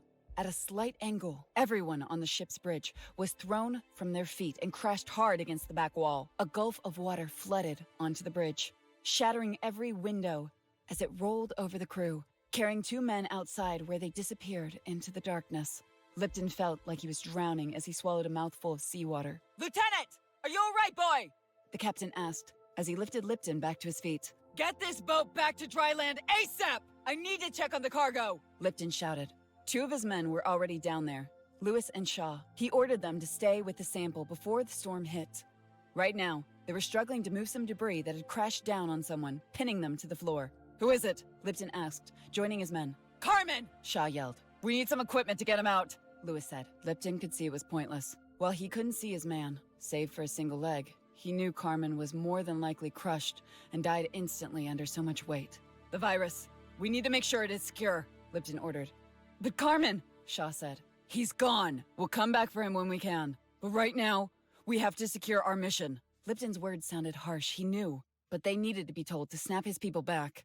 The remaining 3 SEALs rushed over to the container that housed the samples, finding that it was at risk of being broken from its secure place within the cargo hold, despite being bolted to the floor. Lipton stumbled forward as the ship rocked violently. His vision was starting to blur as the pain in his shoulder was becoming more than he could bear. Snapping himself back, he quickly inputted the code into the locking mechanism, opening the swinging doors. Pull it open! Quickly! He demanded. Lewis and Shaw did as they were ordered. Lipton rushed inside and stopped just before the sealed containment device the samples had been stored in. It lay on the ground and was pretty bashed up, with a part of the case ajar. Lipton puts in the next series of codes as he steadied himself, forcing the case open as he saw each of the vials were safely inside their cold storage. I need the backup case quickly! This one has been compromised, Lipton said. Shaw ran forward and grabbed it. I got it, he said, turning to hand it to Lipton. Right then, the collision alarm sounded once more, followed shortly by the boat captain yelling, Rogue wave! Lipton tried to steady himself, wanting to slam shut the case he still held in his hands before the wave could hit the Voyager Dawn. It was too late. The ship was slammed harder than it had been before as the 3 seals were thrown about the cargo bay like toys. At that moment, Lipton could have sworn that time suddenly slowed to a crawl as he watched the vials fly free from his grasp. Each one soared through the air before crashing on the hard steel floor of the cargo bay, shattering into a spray of glass shards. He knew the virus was invisible to the eye, with only the liquid splashing onto the ground. Yet, he swore at that moment he could see the face of death wash over him. If there is a God, please let us sink to the bottom of the ocean. Chelsea Trader, Half Moon Bay, California. Chelsea smiled as she waited patiently for her grandmother to pour the tea. It took a lot of effort. More now than it had this same time last year. She was slowly starting to slip away. Her body, at least, as the 94-year-old's mind was as sharp as a bag of razors. Oh dear, I am so sorry. That is far too much for a little thing like you to have to drink, Bella said. She accidentally overpoured Chelsea's teacup, fine china with a pink cherry blossom pattern, something she only brought out for her great-granddaughter during her visits. It's quite all right. You know I'm more than happy to drink my fill, Granny Belle, Chelsea said. Nonsense. A lady is served the right amount, and not a drop more, or a drop less, Bella said. Oh, Granny. Chelsea observed her grandmother wipe the tiny saucer of the excess tea she spilled. Everything in her life was proper, perhaps having more to do with her English upbringing than anything else. Chelsea also knew it had a lot to do with holding on to a time that felt simpler for her. Something she had some measure of control over, given how her age has advanced on the formerly pioneering woman. During the war, even during the worst of it, as the bombs fell around us, I can remember my mother serving my sister and me tea. She had a very particular way about her that I've tried to emulate for as long as I've drawn breath. Yet, I have never quite mastered the art as well as she, Bella said. You've done fine if you ask me, Chelsea replied. Aren't you sweet? How you managed to be so different than your father, I will never know. Chelsea sighed at the thought. I did my best, you know. I lost my daughter, as your father lost a mother. It was a lot of work for me to drop my life and take in a grandchild to raise as my own. Perhaps if I had a man in my life, things might have been different. Sometimes I suppose the apple doesn't fall far from the tree, Bella said. She finished cleaning the saucer before dropping a single sugar cube into her and Chelsea's cups, stirring. The pure gold spoon's clanking was soothing as Chelsea's mouth began to water with anticipation. Cream, dear? She asked. Of course, Granny. Don't I always want cream? It is polite to ask, nonetheless. Even as her hands shook terribly, Bella held the creamer as steady as she could. 2 drops dripped into Chelsea's cup before moving on to her own and adding 3. The black tea turned ghostly white as the cream rose to the surface. Chelsea picked up her saucer and cup as her granny had taught, holding the cup properly between her index finger and thumb. She took a small sip and smiled. This is wonderful, Granny, as always, Chelsea said. This is wonderful, Granny, as always, Chelsea said. Both women stared at one another for a minute, not saying another word as they both enjoyed the hot beverage before carefully setting the teacup and saucer back onto the table. And how is that big lug of a father of yours these days? I do not think I've seen him going on 2.5 years now, even though we are only a short train ride apart, Bella asked. Chelsea sighed again. She did not like to talk about her father all that much. She wished the man would give more time to come and visit the woman who raised him following his mother and father's tragic death in an automobile crash 40 years ago. He's busy, as usual, Chelsea replied. Still managing that empire of his? Bella asked. A crumbling one, Chelsea replied. The new state laws are making it more difficult for him to acquire a property.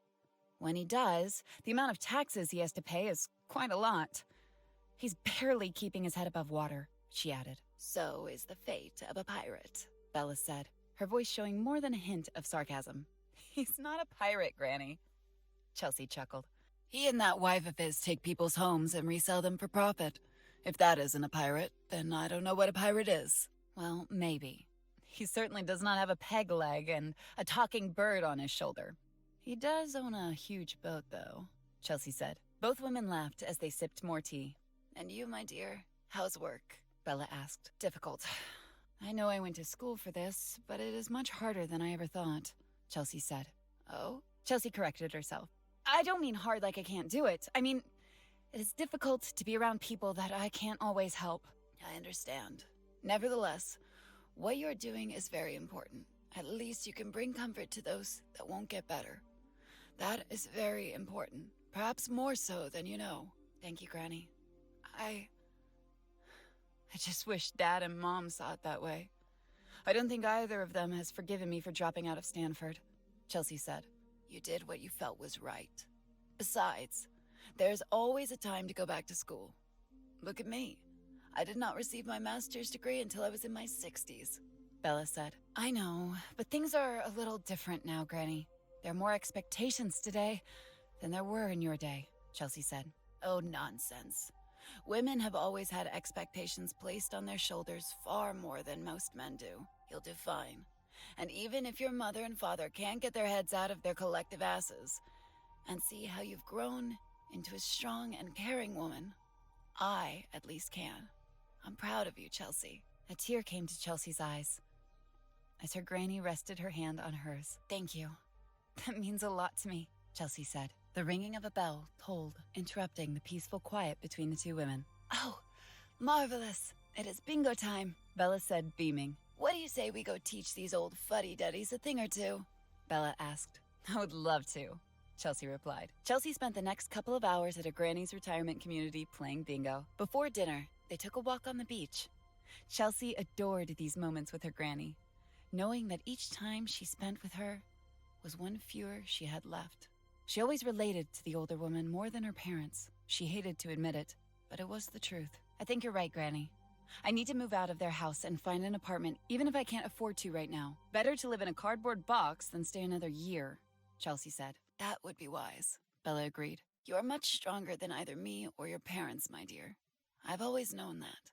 You'll land on your feet, she added. Gripping her granny's hand, they were silent as both watched the sun go down. Off in the distance, thick storm clouds were blowing towards the coast, as flashes of lightning could just barely be made out as the last rays of the sun dipped below the horizon. Chelsea woke to a drizzle of rain beating against the window. She was laying on the floor, wrapped in a heavy quilt, and two soft pillows under her head. Behind her, lying asleep in her bed, was her great-grandmother, blissfully deep in her dreams, most likely remembering a time long past. Chelsea rose, quietly picked up her bed, and folded everything into a neat pile before putting it into a tall antique dresser cabinet. In another month, she would return, pull them out, and sleep next to her granny as she had always done since she was a little girl. For now, life was calling her back. With a deep sigh, she knew she had to make some difficult choices in the next few days. 30 minutes later, Chelsea was outside the retirement village. She wore a jogging suit and a hoodie. The air was nippy, with a wet taste to it. The storm that had been out to sea had brushed over the west coast shortly after she and her granny returned to the community to enjoy the rest of their night watching old black and white movies. Right now, there was still some rain lazily falling. Checking her watch, she saw she had 3 hours until the first train back to the city departed the station. There was just enough time to jog a couple of miles down the beach, return for her things, say goodbye to Granny, and get back to San Francisco just before her shift at the hospital. She put a pair of wireless earbuds on and tuning in to her favorite Johnny Cash album. Then, she took off at a slow jog down the winding path that led to the beach. Chelsea enjoyed the softness of the sand. Her feet dug into the smooth surface that felt as if the whole beach had been freshly paved over. She must have run this same path 100 times over the years and enjoyed every moment. At this early hour, the sun has not risen. However, the community was peaceful and typically woke later in the morning. So, Chelsea had the whole beach to herself. About 45 minutes into her jog, just as the song Ring of Fire started to play, a strange sound forced Chelsea to stop and pull her earbuds out to listen more carefully. It sounded again, a peculiar grinding of metal as waves bashed against it. She could not see what it was, not yet. She hadn't rounded the cliff that blocked her view. The grinding that sounded like a beached metal monster continued as Chelsea steadied her pace and continued along the beach. Some more objects were on shore. To her surprise, most of it was clothes. This wasn't unusual necessarily, as cargo ships often lost whole crate loads of goods that eventually washed up on a beach somewhere in the world. Finally, as she went around the outcrops of rocks that jutted from the cliff, she saw it. A container ship had run aground. The bow of the ship was jammed between an outcrop of rocks. More containers were washed up, all along the vessel with piles of clothes and other effects. Soaking wet, coming and leaving with the ebb and flow of the tide. My word! Chelsea said.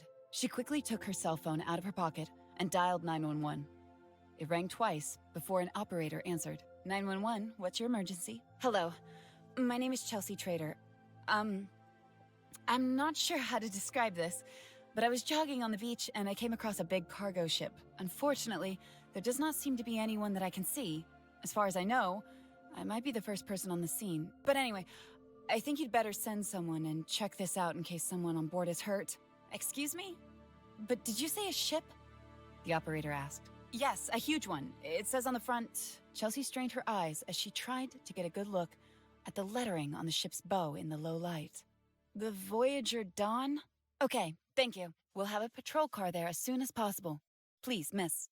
Trader, remain where you are to give a statement when the officer arrives, and I would advise you stay away from the ship in the meantime. Okay, thank you. Hello? Is anyone there? She shouted. There was no reply, even though her voice carried well. She continued moving forward, using the flashlight on her phone's back to see better as she crossed over the rocks along the shoreline's edge. Hello? She called out again. I called the police. They should be here shortly to help if anyone needs assistance. There still was no reply. She thought it was strange that there were no signs of a crew. Her high school boyfriend had become a mariner, so she knew that a ship this size should at least have a crew of 20. It was then, in what little dim light she could see by, that she saw what looked like a man crawling along the beach, away from the wreckage of the Voyager Dawn. Hey! Stay there! I'm on my way! Chelsea cried out as loud as she could. She carefully moved down through the rocks and back onto the sandy beach, running as quickly as her legs could take her to the man. Hey! Are you okay? Chelsea dropped to her knees right beside the man. Grabbing him, she carefully rolled him over. She saw he was wearing a Navy uniform. The man's eyes were wide and blood red. She realized that blood was coming out of his sockets, nose, ears, and mouth. I'm a nurse. I'm here to help, Chelsea said. The man struggled to say something, even trying to push her away from him as he gasped for words. Hey, relax. I'm trying to help you. Just as she finished her words, she heard sirens coming down the road above the beach. Some words now escaped the man's voice as he repeated the same thing over and over. Pangu. Pangu. Released. Pangu. Wait. What are you trying to say? Chelsea asked. She leaned closer to him, feeling helpless despite her training. She simply did not know what to do for the man, not without proper equipment. Released, the man said with incredible effort. What? No, I cannot. I won't let you go. I have to get you some help, Chelsea said, believing the man wanted her to release him. Flashing lights from a police cruiser could be seen as it parked on a cliffside. Hello? I need help! There's a man down here and he needs medical attention! Chelsea shouted as loud as she could. She screamed again just as a flashlight from above was cast down at her. Hey! This man needs medical attention! Call an ambulance! Chelsea said. You're going to be all right, Chelsea said, looking down at the man in her arms. An hour later, Chelsea watched as the sailor she had found was zipped tightly into a black bag. He died 5 minutes after the first officer had arrived on the scene. She felt guilty for having somehow failed the man. If only she knew what was wrong with him and the extent of his injuries. She thought she might have been able to help him better. Chelsea hardly heard the officer standing before her, with a blanket wrapped around her as he asked his last question. Excuse me? She replied. Was he the only crew member of the ship you had contact with? The officer asked. Yes, just him. Is it all right if I get a ride back to my grandmother's place? I would like to take a shower. I need to get back to the city in a few hours. I'm sure that can be arranged, Miss Trader. If we have any further questions for you, we know how to reach you. The officer replied. Sure, of course. Sure, of course. I think it might have brought him comfort in those final moments. I know it would have me if I were in his place. Chelsea nodded as she rubbed her hands, failing to get the dried blood from the man off her fingers. Dr. Juliet Wu, Bethesda, Maryland. The ride up to the 9th floor of the Bethesda Naval Hospital was agonizing. For years, Juliet Wu had come here to watch her father die as he received cancer treatment. An old soldier, he was a man of incredible courage and dignity, but it hit Wu hard to see such a character brought to his knees as he slowly rotted away to nothing. He battled his disease for 5 years, as if it were an enemy that needed to be quashed. For Wu, it broke her. Her father had been her rock. She was determined to fight his cancer and even went as far as to promise him a cure. After all, she was the brilliant Dr. Wu, lead researcher at the CDC. However, it was not enough, as his will was broken, and his heart was ready to move on. For a long time after, she had resented him, angry he had given up so suddenly. But then something far worse happened to Wu. 2 years ago, which was supposed to be the most crucial time in her life, as she built the C.E.R.C. from the ground up, the worst tragedy any woman could face hit home. May, her daughter, became gravely ill with a disease that had no name among the scientific community until a few months ago. The bright young girl who showed incredible promise collapsed one day and did not wake back up for 6 months. Something in her brain had been infected resistant to all antibiotics. Evasive surgery followed and slowed the abnormal growth, yet it kept coming back like a persistent bug. Wu had always admired the virus and how resilient they were. A virus could survive extreme cold, heat, and levels of radiation that would doom a person. Yet it was a deviously simple life form capable of wreaking so much havoc, even bringing a world to its knees. The elevator opened. Wu took a deep breath before finding the courage to step forward, feeling like the threshold was an unbroken force field that wanted to hold her back. Each time, it mentally and physically pained her to find the necessary strength to take this long walk. Inside, her daughter's room was filled with balloons, flowers, toys, and cards sent to her by family and friends over the past week since she'd celebrated her 9th birthday. May was asleep as Wu entered. Right away, tears dropped from the corner of her eyes when seeing her daughter in such a sorry state. She seemed thinner and weaker each day, with her long hair almost entirely gone, and with only a few strands dangling like loose threads from a wicker doll. The bags under her eyes were nearly dark as night, as her eyes sunk deep into the sockets. Her arms were nothing but bone, as her muscles had been chewed away by the disease. Yet underneath this frail creature was a beautiful girl, whose heart beat with the determination to survive.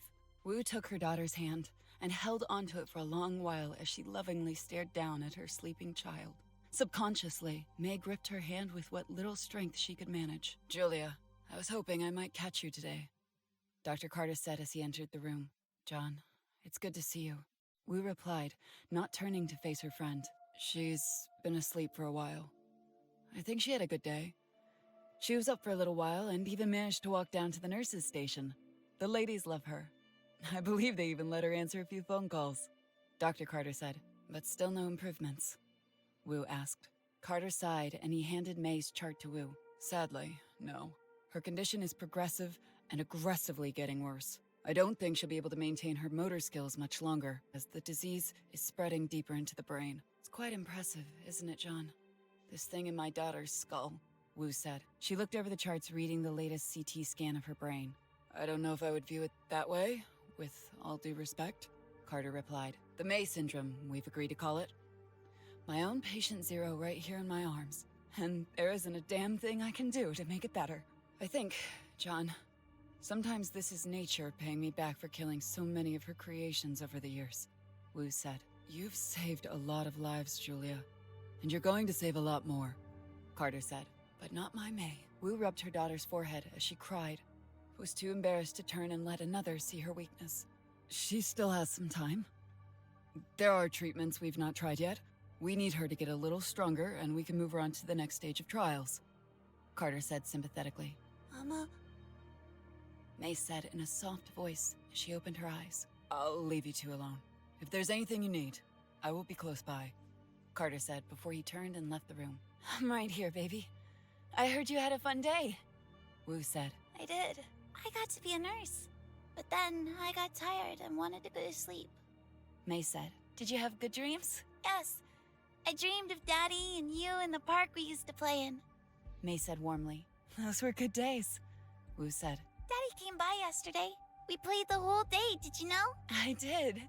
That is wonderful, honey." "He said you haven't talked to him for a long time. You should call him. I think he's very sad." May said. "We both are very sad. But I don't think we can talk, honey," Wu said. There was a melancholy hint of bitterness in her tone.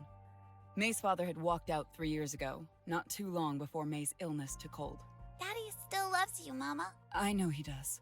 And I love him too, Wu replied. She told the truth. She would always love Mark. But they had drifted apart. With her dead set on creating the C.E.R.C, trying for years to get it pushed through, their lives had taken two vastly different paths. She did not blame him, however. He was a good provider and a wonderful father. It was he just expected the same level of affection in return, which Wu could not reciprocate. May looked around her room, staring at all the things that had been given to her. Her smile faded, however, as she turned back to her mother. Mama, will I see my next birthday? Wu could not stop herself from breaking down as fresh tears fell from her eyes, which only served to make May cry as well. This is not fair. You should not be worrying about these things. Not now. Not when you have so much life still in you. Wu thought as she grabbed a hold of May and held on to her. Of course you will. Mommy works every day to ensure we kill that nasty bug in your head. I will not let anything bad happen to you. You believe Mommy, right? Of course I do. I was just wondering. May said. And next year, you will get even more things to play with. Wu said, wiping away her tears. That's okay. I'm happy with what I have. May yawned, as it was evident she was exhausted. You need to get some rest, Wu said. I will. Are you coming back tomorrow? May asked. I will try. Mommy has a lot of work to do. She has to help make you better. Oh yeah! That would be great! Go back to sleep, dear. Wu stood to her feet and pulled out her cell phone, which had been buzzing nonstop for the past 10 minutes. She ignored it, even though she knew it must have been imperative. But her people knew what she was supposed to be doing today, and were under instructions not to bother her, which they typically respected. What is it? Wu asked as she returned the call. Dr. Wu, there's been a serious incident in California, Half Moon Bay to be exact. We believe it might be the Pangu Virus, the woman on the other end of the call said. Are you certain? Wu asked. We are. Your briefing will be waiting for you once you are in the air. I took the liberty of renting a jet, which is fueled and waiting for your arrival at Andrews Air Force Base. Good. I'm on my way now. Wu was gone. Hurrying back down the hall, leaving was the worried mother who'd come to see her dying daughter. Replaced was the hardened woman used to a crisis. A woman ready and eager to prove to everyone what the C.E.R.C. was capable of. Chelsea Trader, San Francisco, California. Chelsea stepped off the bus that dropped her off right in front of the Treasure Island Veterans Hospital where she worked. It was raining hard, with a bitter nip in the air, yet she felt hot to the point she was sweating. She figured it had more to do with what she experienced earlier in the day than any sort of bug that she might have picked up. After reporting to the police, she could return to her grandmother's retirement home and get the rest of her things, but not before taking a long, hot shower. Then, with a kiss and a hug goodbye, Chelsea was off, catching the train an hour later and back in San Francisco shortly after. While home for a brief while, she thought about calling in sick. A part of her just wanted to go to sleep and pretend everything that happened today was just some kind of terrible dream. But the second she walked through the front door, her father was already on her case for some nonsense she couldn't remember doing. So, she dressed, slipped into her uniform, and caught the bus, determining it was better to bury her feelings and put all her energy into her patients.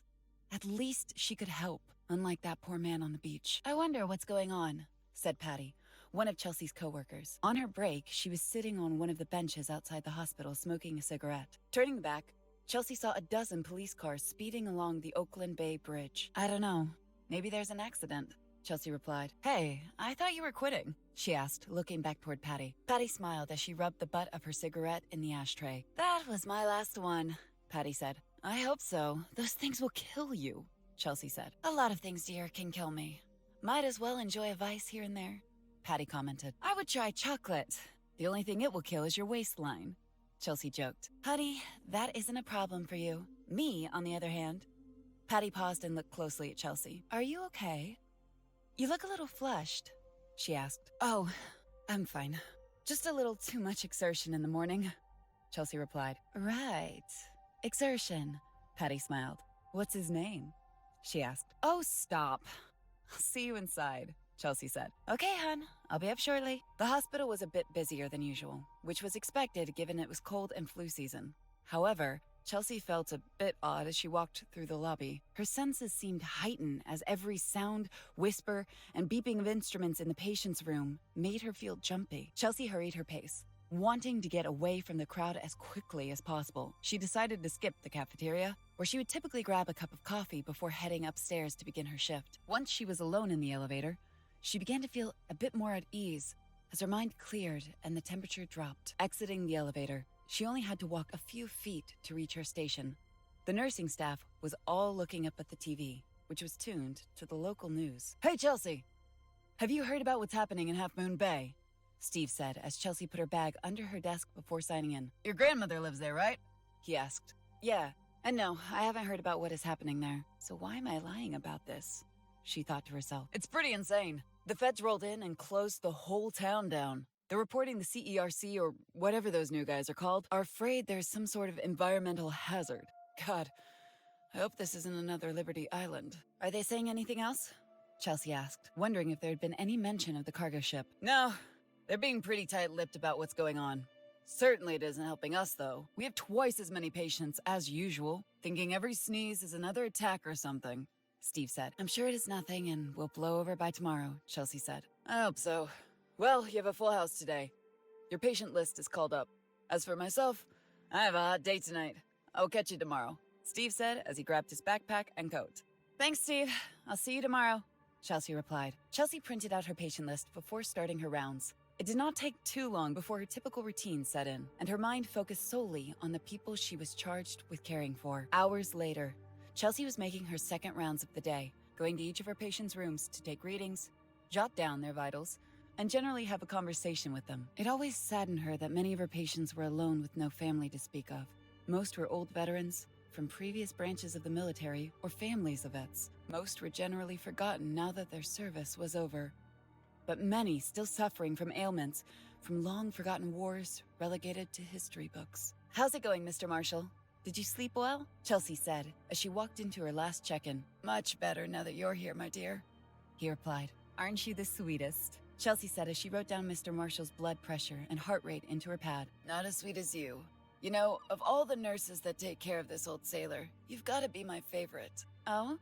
That isn't what Nurse Jackie said to me. She thinks she's your favorite," Chelsea said. Mr. Marshall blushed, which brought a smile to Chelsea's face. "Well, you can't fault an old scuttlebutt for admiring pretty girls, can you?" "I bet you had plenty of pretty girls in your day, Mr. Marshall," Chelsea said. "Oh, I had eyes for only one girl since I was in high school." "One girl? Oh, really?" "Yes. My blessing. My angel. The love of my life since before I knew the meaning of the word." "I do hope this story ends with you marrying her," Chelsea said. "Of course. But it did take a long time to get to that point. I must have proposed a dozen times. She wanted to go to college, but of course, a poor boy from the Bay couldn't hope to afford a big state school like her. So I figured sooner or later, I was likely to be drafted, so I decided to enlist in the Navy instead and beat the draft board to the punch. This was back in 1968, so Angel went off to college in Berkeley, and I was sent to Vietnam. That must have been hard," Chelsea said as she changed Mr. Marshall's IV. "It was. Those were troubled times, at home and overseas. I thought going into the Navy, I would avoid the worst of it, but I was wrong. I spent 2 tours of duty on a riverboat, going up and down the country, seeing far more action than I thought I would. Angel and I wrote to one another every week, and for a little while, it was touch and go. I was unsure if I was coming home. She wasn't sure she wanted to wait around for me, so I let her go and thought that was the last of it." "Was it?" Chelsea asked. "For a little while, yes. I decided to make a career out of the Navy. What else was I going to do when I got back to the States? Certainly not pump gas for the rest of my life." Angel eventually graduated, married, had a child, and worked in some big accounting firm for the next 10 years. Finally, out of the blue, while visiting my mother in the hospital, there she was. She was also visiting her mother in the same hospital. "Don't tell me you two started having an affair. That would not make me happy at all, Mr. Marshall." "Oh, good Lord, no. Even I was not that ballsy. No, we just caught up and had a good time remembering the old days. She told me stories of her life, I told her stories of mine. And then we went our separate ways, only now exchanging numbers." As Mr. Marshall continued his story, Chelsea suddenly began to feel very sick, to the point that the color in her face seemed to wash away. "We frequently spoke over the next couple of years.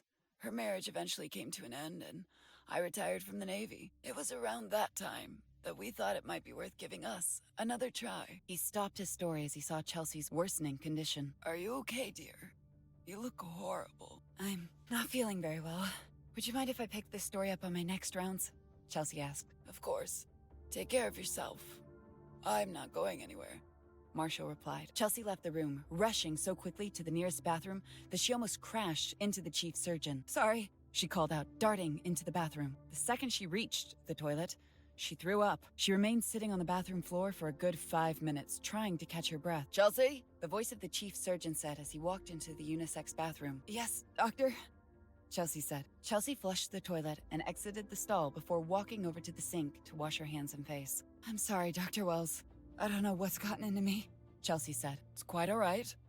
How long have you been feeling this way? Wells asked. He began to take a closer look at Chelsea, touching her skin and looking into her eyes to see if anything was wrong with her. Just today, these past couple hours, she replied. Well, you are a little warm. Your color seems to be coming back. You're not pregnant, are you? Oh, Lord, no! At least, I don't think I am, she replied. It could just be a bug you picked up. I did just come from my grandmother's retirement home this morning. I probably got it there, Chelsea theorized. Perhaps. Anyways, I think you should head home and take the rest of the day off, Wells suggested. That isn't necessary. I'm starting to feel better. I think I can finish my shift. No, I want you to go home and rest. We have plenty of staff on hand today. Someone else can tend to your patients. Go home. I'll see you in the morning if you're feeling better. Okay. Thank you, doctor. After collecting her things, Chelsea decided against taking the bus home, and instead wanted to walk. Even though it was still raining and quite cold, it didn't bother her. She hoped the chilled air might cool her down as her temperature continued to fluctuate. Chelsea's home was her parents' place. An opulent mansion located on Yerba Buena Island, across the land bridge connected to Treasure Island.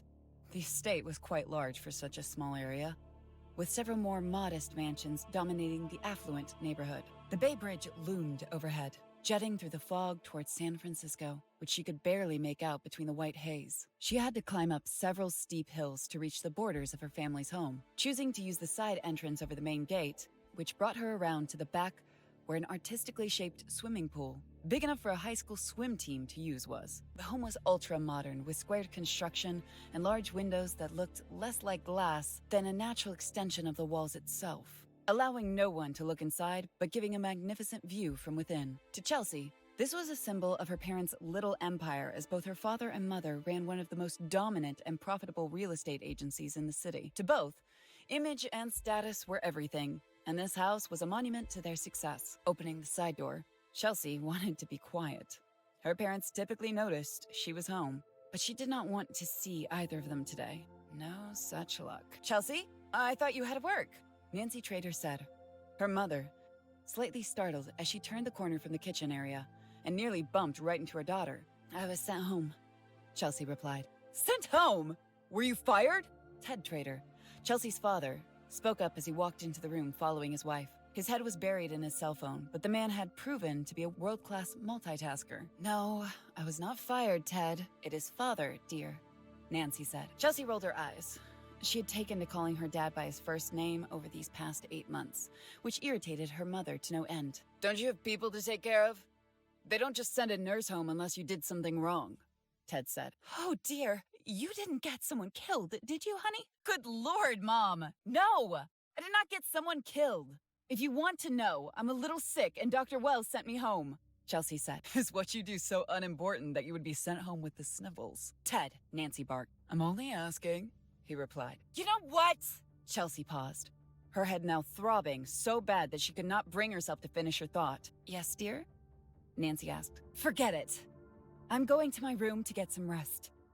Chelsea surged forward, knocking a stack of papers off the table as she reached the stairs and stomped up to her room. Chelsea reached her room, turning the radio on before collapsing on her bed. She wanted to get out of her uniform. However, she felt as if all her energy had been zapped. All she wanted to do was sleep. While asleep, Chelsea thought she was underwater, swimming in an endless black void everywhere. Strange sounds, haunted voices of a million souls, all talking at once. She wanted to scream, but not a word left her mouth. Finally, the sounds became more explicit. Right away, she wished she did not understand as the voice was demonic and terrifying. They hurt us. They always hurt us. So much pain. They never believe in us. Just give us more pain.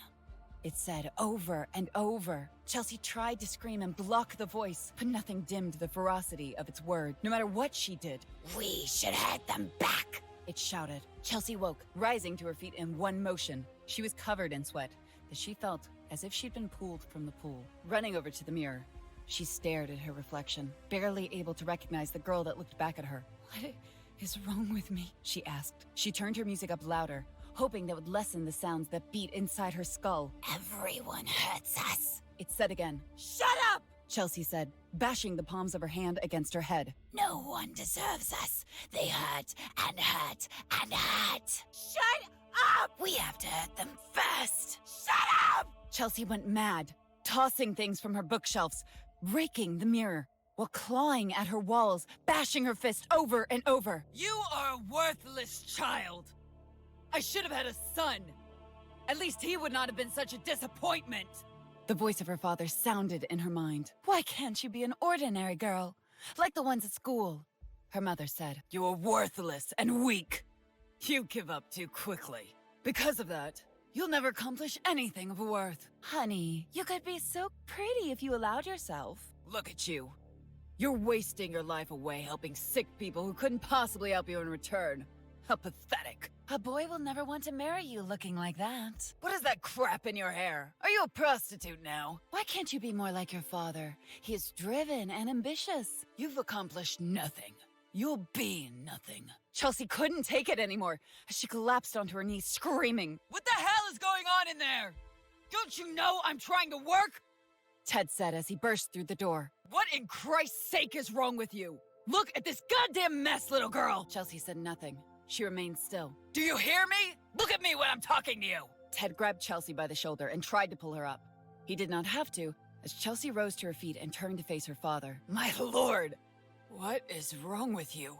He said, his voice quivering in terror as Chelsea's eyes glowed, and her skin cracked as if something underneath wanted to burst out. She grabbed her father's hand, which was still on her shoulder, and tugged. The man said nothing at first, as the shock of what happened settled in. He looked down at Chelsea.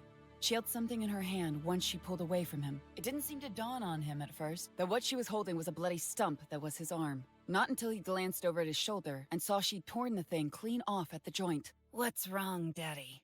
Chelsea asked, her voice otherworldly. Her father collapsed to his knees as the realization of what just happened to him set in. A terrifying scream filled the house from behind him as Chelsea's mother was standing in the doorway. Grabbing her father by his neck, Chelsea ripped out his throat as her fingers clamped down on the soft flesh. Ted gargled as blood poured from his throat before he fell over, landing on the edge of Chelsea's bed, and bled out, his body twitching violently. Nothing to say to me now, do you?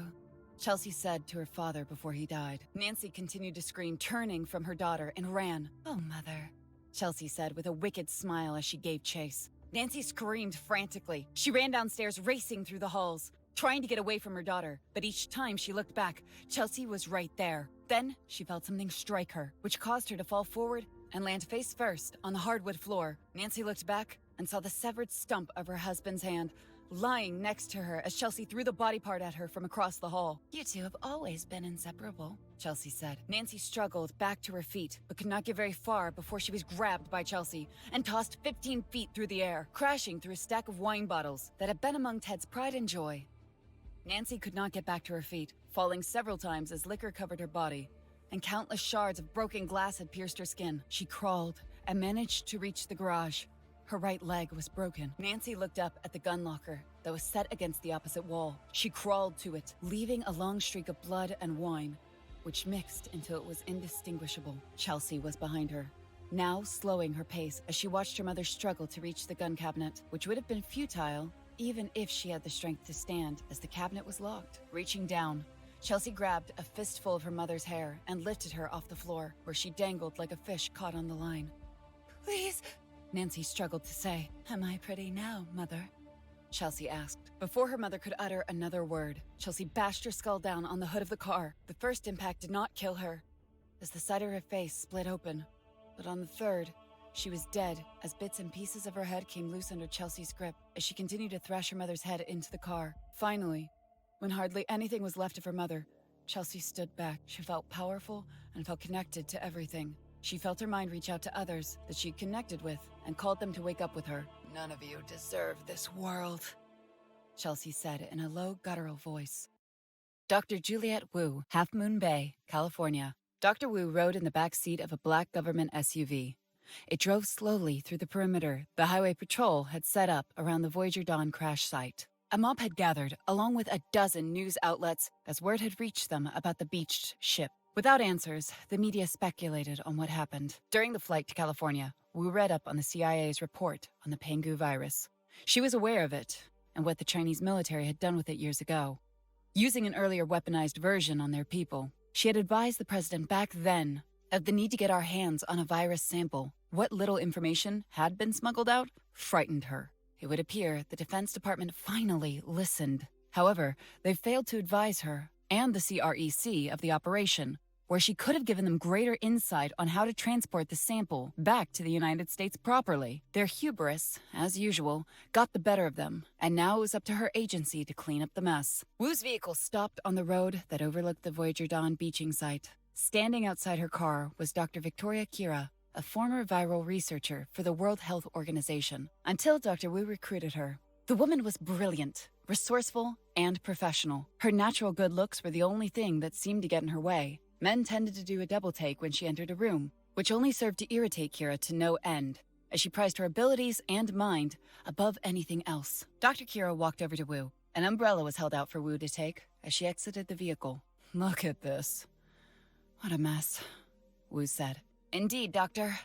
I'm afraid it is much worse inside the ship," Kira replied. The two women stood next to the highway guardrail and looked down at the cargo ship that had come to rest on the beach. It listed 60 degrees to the ship's port side. "How many?" Wu asked. 16 crew members, all dead, including 4 Navy SEALs. However, 2 crew members, including one of the SEALs, died from injuries sustained during the storm, Kira reported. "Why did those fools go through the storm while carrying the worst virus we've ever discovered instead of around it?" Wu asked. "They tried.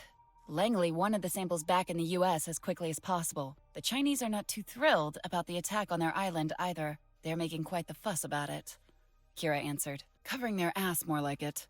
If this gets out, China will ensure everyone knows they kept the virus locked away, safe, and far from any civilian population. Damn the fact they weaponized the thing in the first place," Wu said. Wu turned away from the Voyager Dawn and said, "All right, let me see them." The two women walked down the shoulder of the road until they came to a long series of trailers with C.E.R.C. markings on the sides. Inside, the containers were broken into segments of independent rooms filled with medical equipment. Glass barriers separated each room, which was currently occupied. They arrived on the scene when the discovery of the Voyager Dawn was made. Wu stood, looking into the first examination room. A police officer named Nick Holmes was strapped down onto a bed, wearing a medical gown. He was shaking uncontrollably, as if he was cold. Despite the fact that he was sweating buckets, his skin had turned ashen gray, and all of his veins jutted against his skin were bright purple. His eyes were bloodshot and yellow. Blood drizzled from his eyes, nose, and mouth. "This man was first on the scene?" Wu asked. "He was. Officer Nicholas Holmes, California Highway Patrol. 8 years on the job.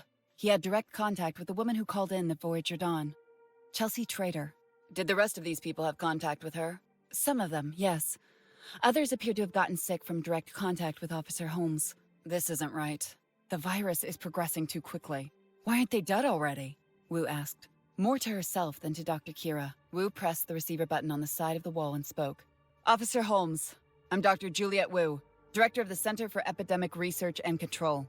Can you understand me?" Officer Holmes did his best to turn his head and speak, but words seemingly could not be formed, or it was too painful to try to talk. Nevertheless, Wu could tell from his eyes that he was lucid enough to understand what she was saying. "My word," Kira said as she looked at Officer Holmes more carefully. "Those growths, do they look like coral to you?" "Those weren't there when I left to meet you, Doctor." Wu studied what Kira was referring to. It did appear that some kind of hard coral-like substance had broken through Officer Holmes' skin, around his neck and left shoulder. "I want you to know that we're doing everything we can to help you, but I need to know more about what happened when you arrived. From your report, you indicated that there was a girl who was first on the scene. Chelsea Trader? Officer Holmes nodded. Yes. Very good. Can you remember for me, did Miss Trader look ill to you in any way? Bloodshot eyes, bleeding from her orifices, or any unusual behavior? The officer shook his head.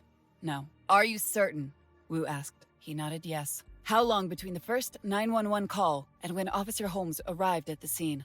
Wu asked Kira. 8 minutes. And how long before Officer Holmes and the others first began showing signs of infection? Within the first hour. The police questioned Ms. Trader for over an hour before she could go. She should have shown some signs of infection by then. Kira said. Are you certain, officer, that Miss Trader did not appear sick to you in any way? Wu asked. He nodded yes again. Just then, Officer Holmes began to convulse violently, his mouth opening wide as a strange and inhuman sound cried out. Unfortunately, he was not the only one, as Dr. Wu and Kira witnessed each patient react the same way. They fought against their restraints as their eyes bulged and their behavior became aggressively violent. Both Wu and Kira could not help but step back out of fear, as the man they talked to no longer seemed or acted human. Reacting to what? Kira asked. I don't know, but something has changed. Wu turned to Kira and said, we need to find Chelsea Trader. Dr. Noah Wells. Dr. Wells yawned before he picked up his coffee cup and finished what his third helping was, dissatisfied when he realized there was not any more. He looked down the hall from his office towards the break room, knowing that a full pot was more than likely made. Shannon's going to kill me, he said to himself before siding against his better judgment and walked down the hall with his empty cup in hand. His wife had gotten on his case over the past few months about the amount of caffeine he consumes. Not that she was one to talk, but naturally, she expected him to follow her example since she'd started her new diet. Honestly, he tried. But with long shifts and a busy workday, it was not easy to keep his mind focused on his job when the Sandman came knocking. I hope this coffee's hot and fresh, Wells said before he walked into the break room, half expecting one or more nurses to be in there. Oh well, more for me, I guess. The pot was filled to the top, but when Wells grabbed it, he was surprised to find the coffee was cold. It had probably been sitting there for the past couple of hours. A cardinal sin in a busy hospital, with overworked staff who also needed the extra boost to keep them awake and functional. Wells shrugged his shoulders, figuring whoever made it probably had to run off and take care of some emergency. So, he poured himself a cup and stuck it in the microwave before grabbing the creamer out of the refrigerator and a single packet of sugar. As he waited for the timer to reach 0, he turned sharply as he thought he heard something heavy crash onto the floor down the hall. Standing in the doorway, he listened again. There was a loud beeping noise, but that was about it. Is everything okay? He called out. As Wells stepped out of the break room, there was no answer, and took a couple steps down the hall, listening carefully. The microwave timer beeped, which startled Wells, causing him to jump as his nerves had gotten the better of him. He turned to go back inside the break room when he heard a high-pitched scream from a woman. Hello? Is everything okay? Wells turned and rushed down the hall, knowing this wasn't the typical scream he was used to hearing from a patient.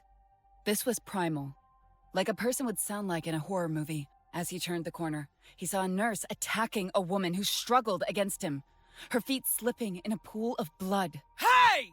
Wells ran forward, stopping in his tracks when he laid eyes on the man that held the woman. Oh my God. Wells covered his mouth, mortified when he saw the male nurse tearing into the woman's throat with his teeth. She, unable to speak.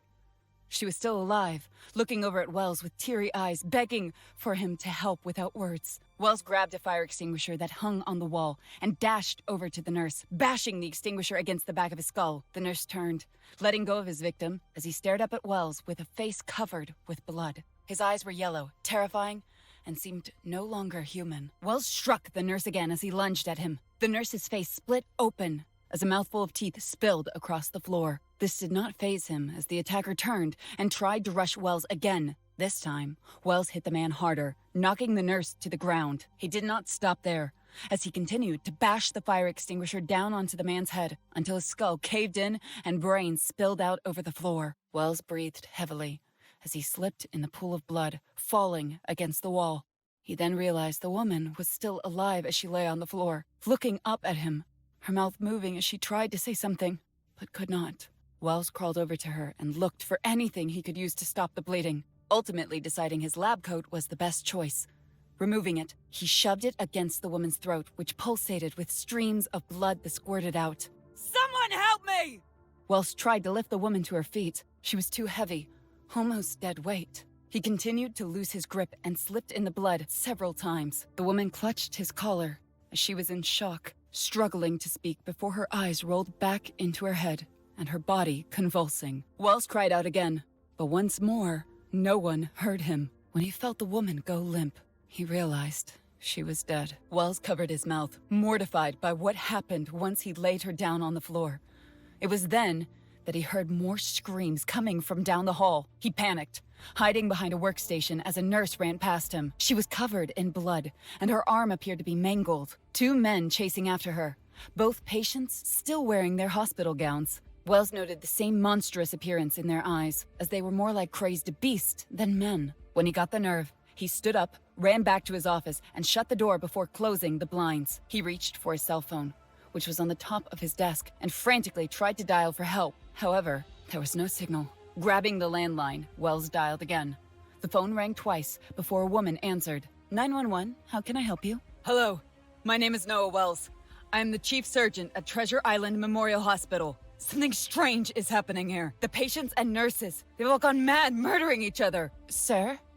I don't understand, the operator said. Please catch your breath and speak as clearly as you can. They're murdering people!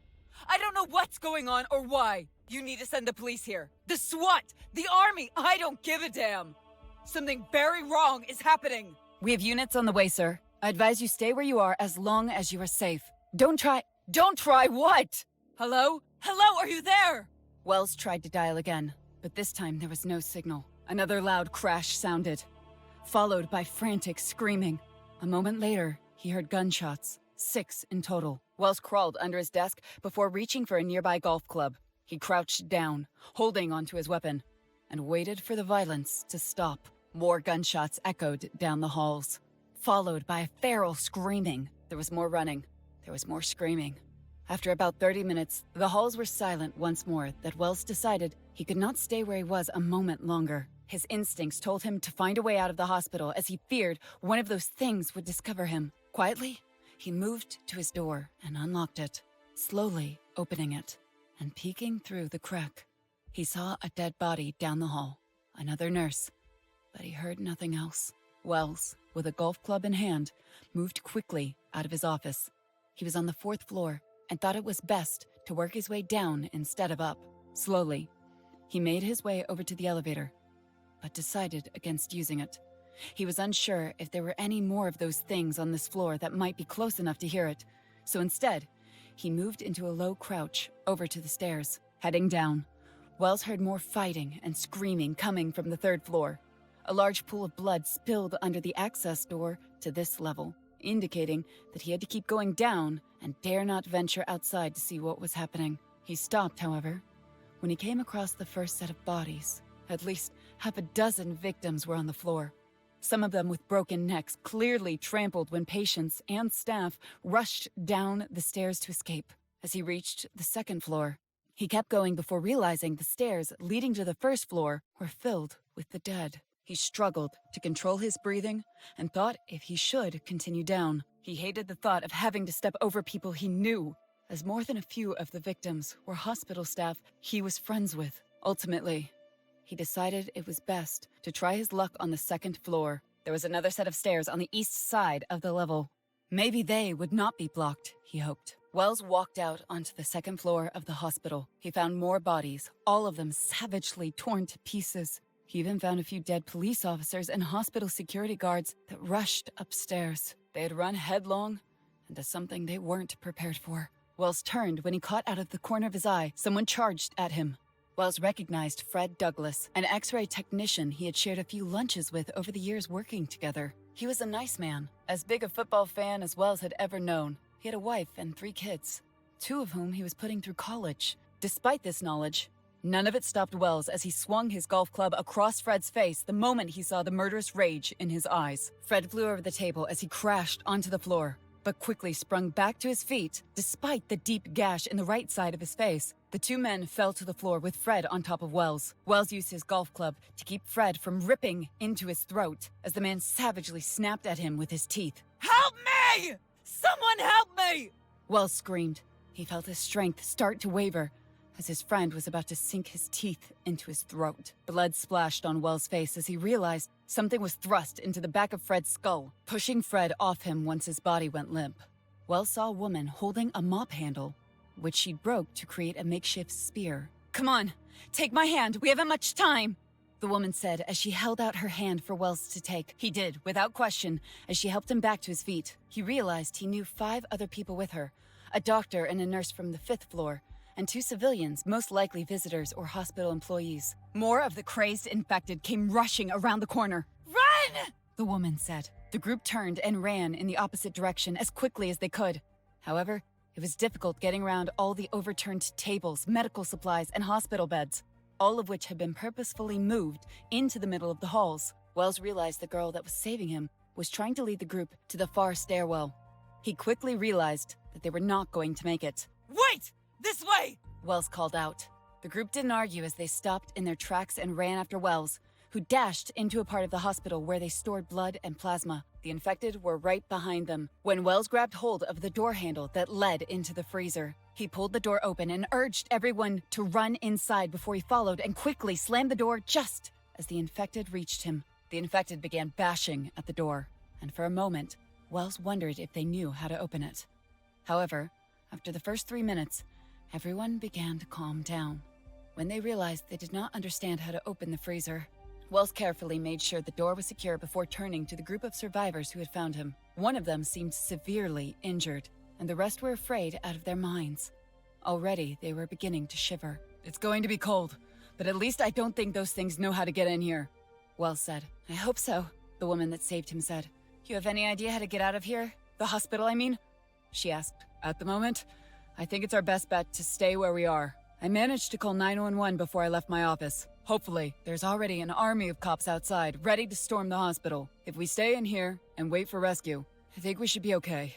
Wells tried to sound as reassuring as he could. He wasn't sure he believed himself, but it was the best idea anyone had come up with. At least, it was a hell of a lot better in the freezer than out there trying to avoid the beast, he thought to himself. Until then, Wells looked over to his fellow doctor. "Amber, let us help this man with his injuries. Everyone else, look around and try and find if there's anything we can use to stay warm." The woman that saved Wells grabbed his arm to pull his attention towards her. "That was quick thinking on your part to come in here, even if it's cold as hell. It isn't a problem. Besides, it is I who should be thanking you, Miss..." "Rachel's fine. Thank you, Rachel. Do you have any idea what's going on here?" Rachel asked. "I don't. I'm sorry to say. I was visiting a friend on the 3rd floor. He was supposed to be dying from cancer and could barely walk as it was. No less attack me as he did. I didn't know what to do. A couple of the nurses pulled him off me, but the look in his eyes as he turned and attacked them, it wasn't human," Wells said, finishing Rachel's sentence. "You shouldn't think about it. You might be in here for a little while. Please help the others." "Sure. And thanks again, Dr. Noah Wells. A pleasure to meet you." We was on a video conference as 2 outraged men stared with a trace of bitterness she had experienced one too many times in her long career. Neither man, the mayor of San Francisco and the police commissioner, liked what she just demanded. "I don't care what it takes. I want all access on and off that island to be locked down tighter than Fort Knox," Dr. Wu said. Just an hour ago, she watched as all those people who had contact with C.E.R.C traders suddenly and very violently became something else entirely. Their bodies mutating rapidly as their minds became feral and their actions hostile. It was unlike anything she had ever seen before, as some animalistic desire took root, turning ordinary men into vicious monsters. To spread the virus through physical contact. It must be its goal, like a zombie, she had thought at the time. She would have laughed at how ridiculous the notion was if she hadn't seen it with her own 2 eyes. But then came word that something similar happened on Treasure Island, in a hospital where she learned C.E.R.C Trader worked. Are you crazy? I just sent 3 dozen officers to that hospital 20 minutes ago. I can't close the island and leave those men there to deal with whatever the hell is happening on their own. Commissioner Rowe said. And I agree, Doctor.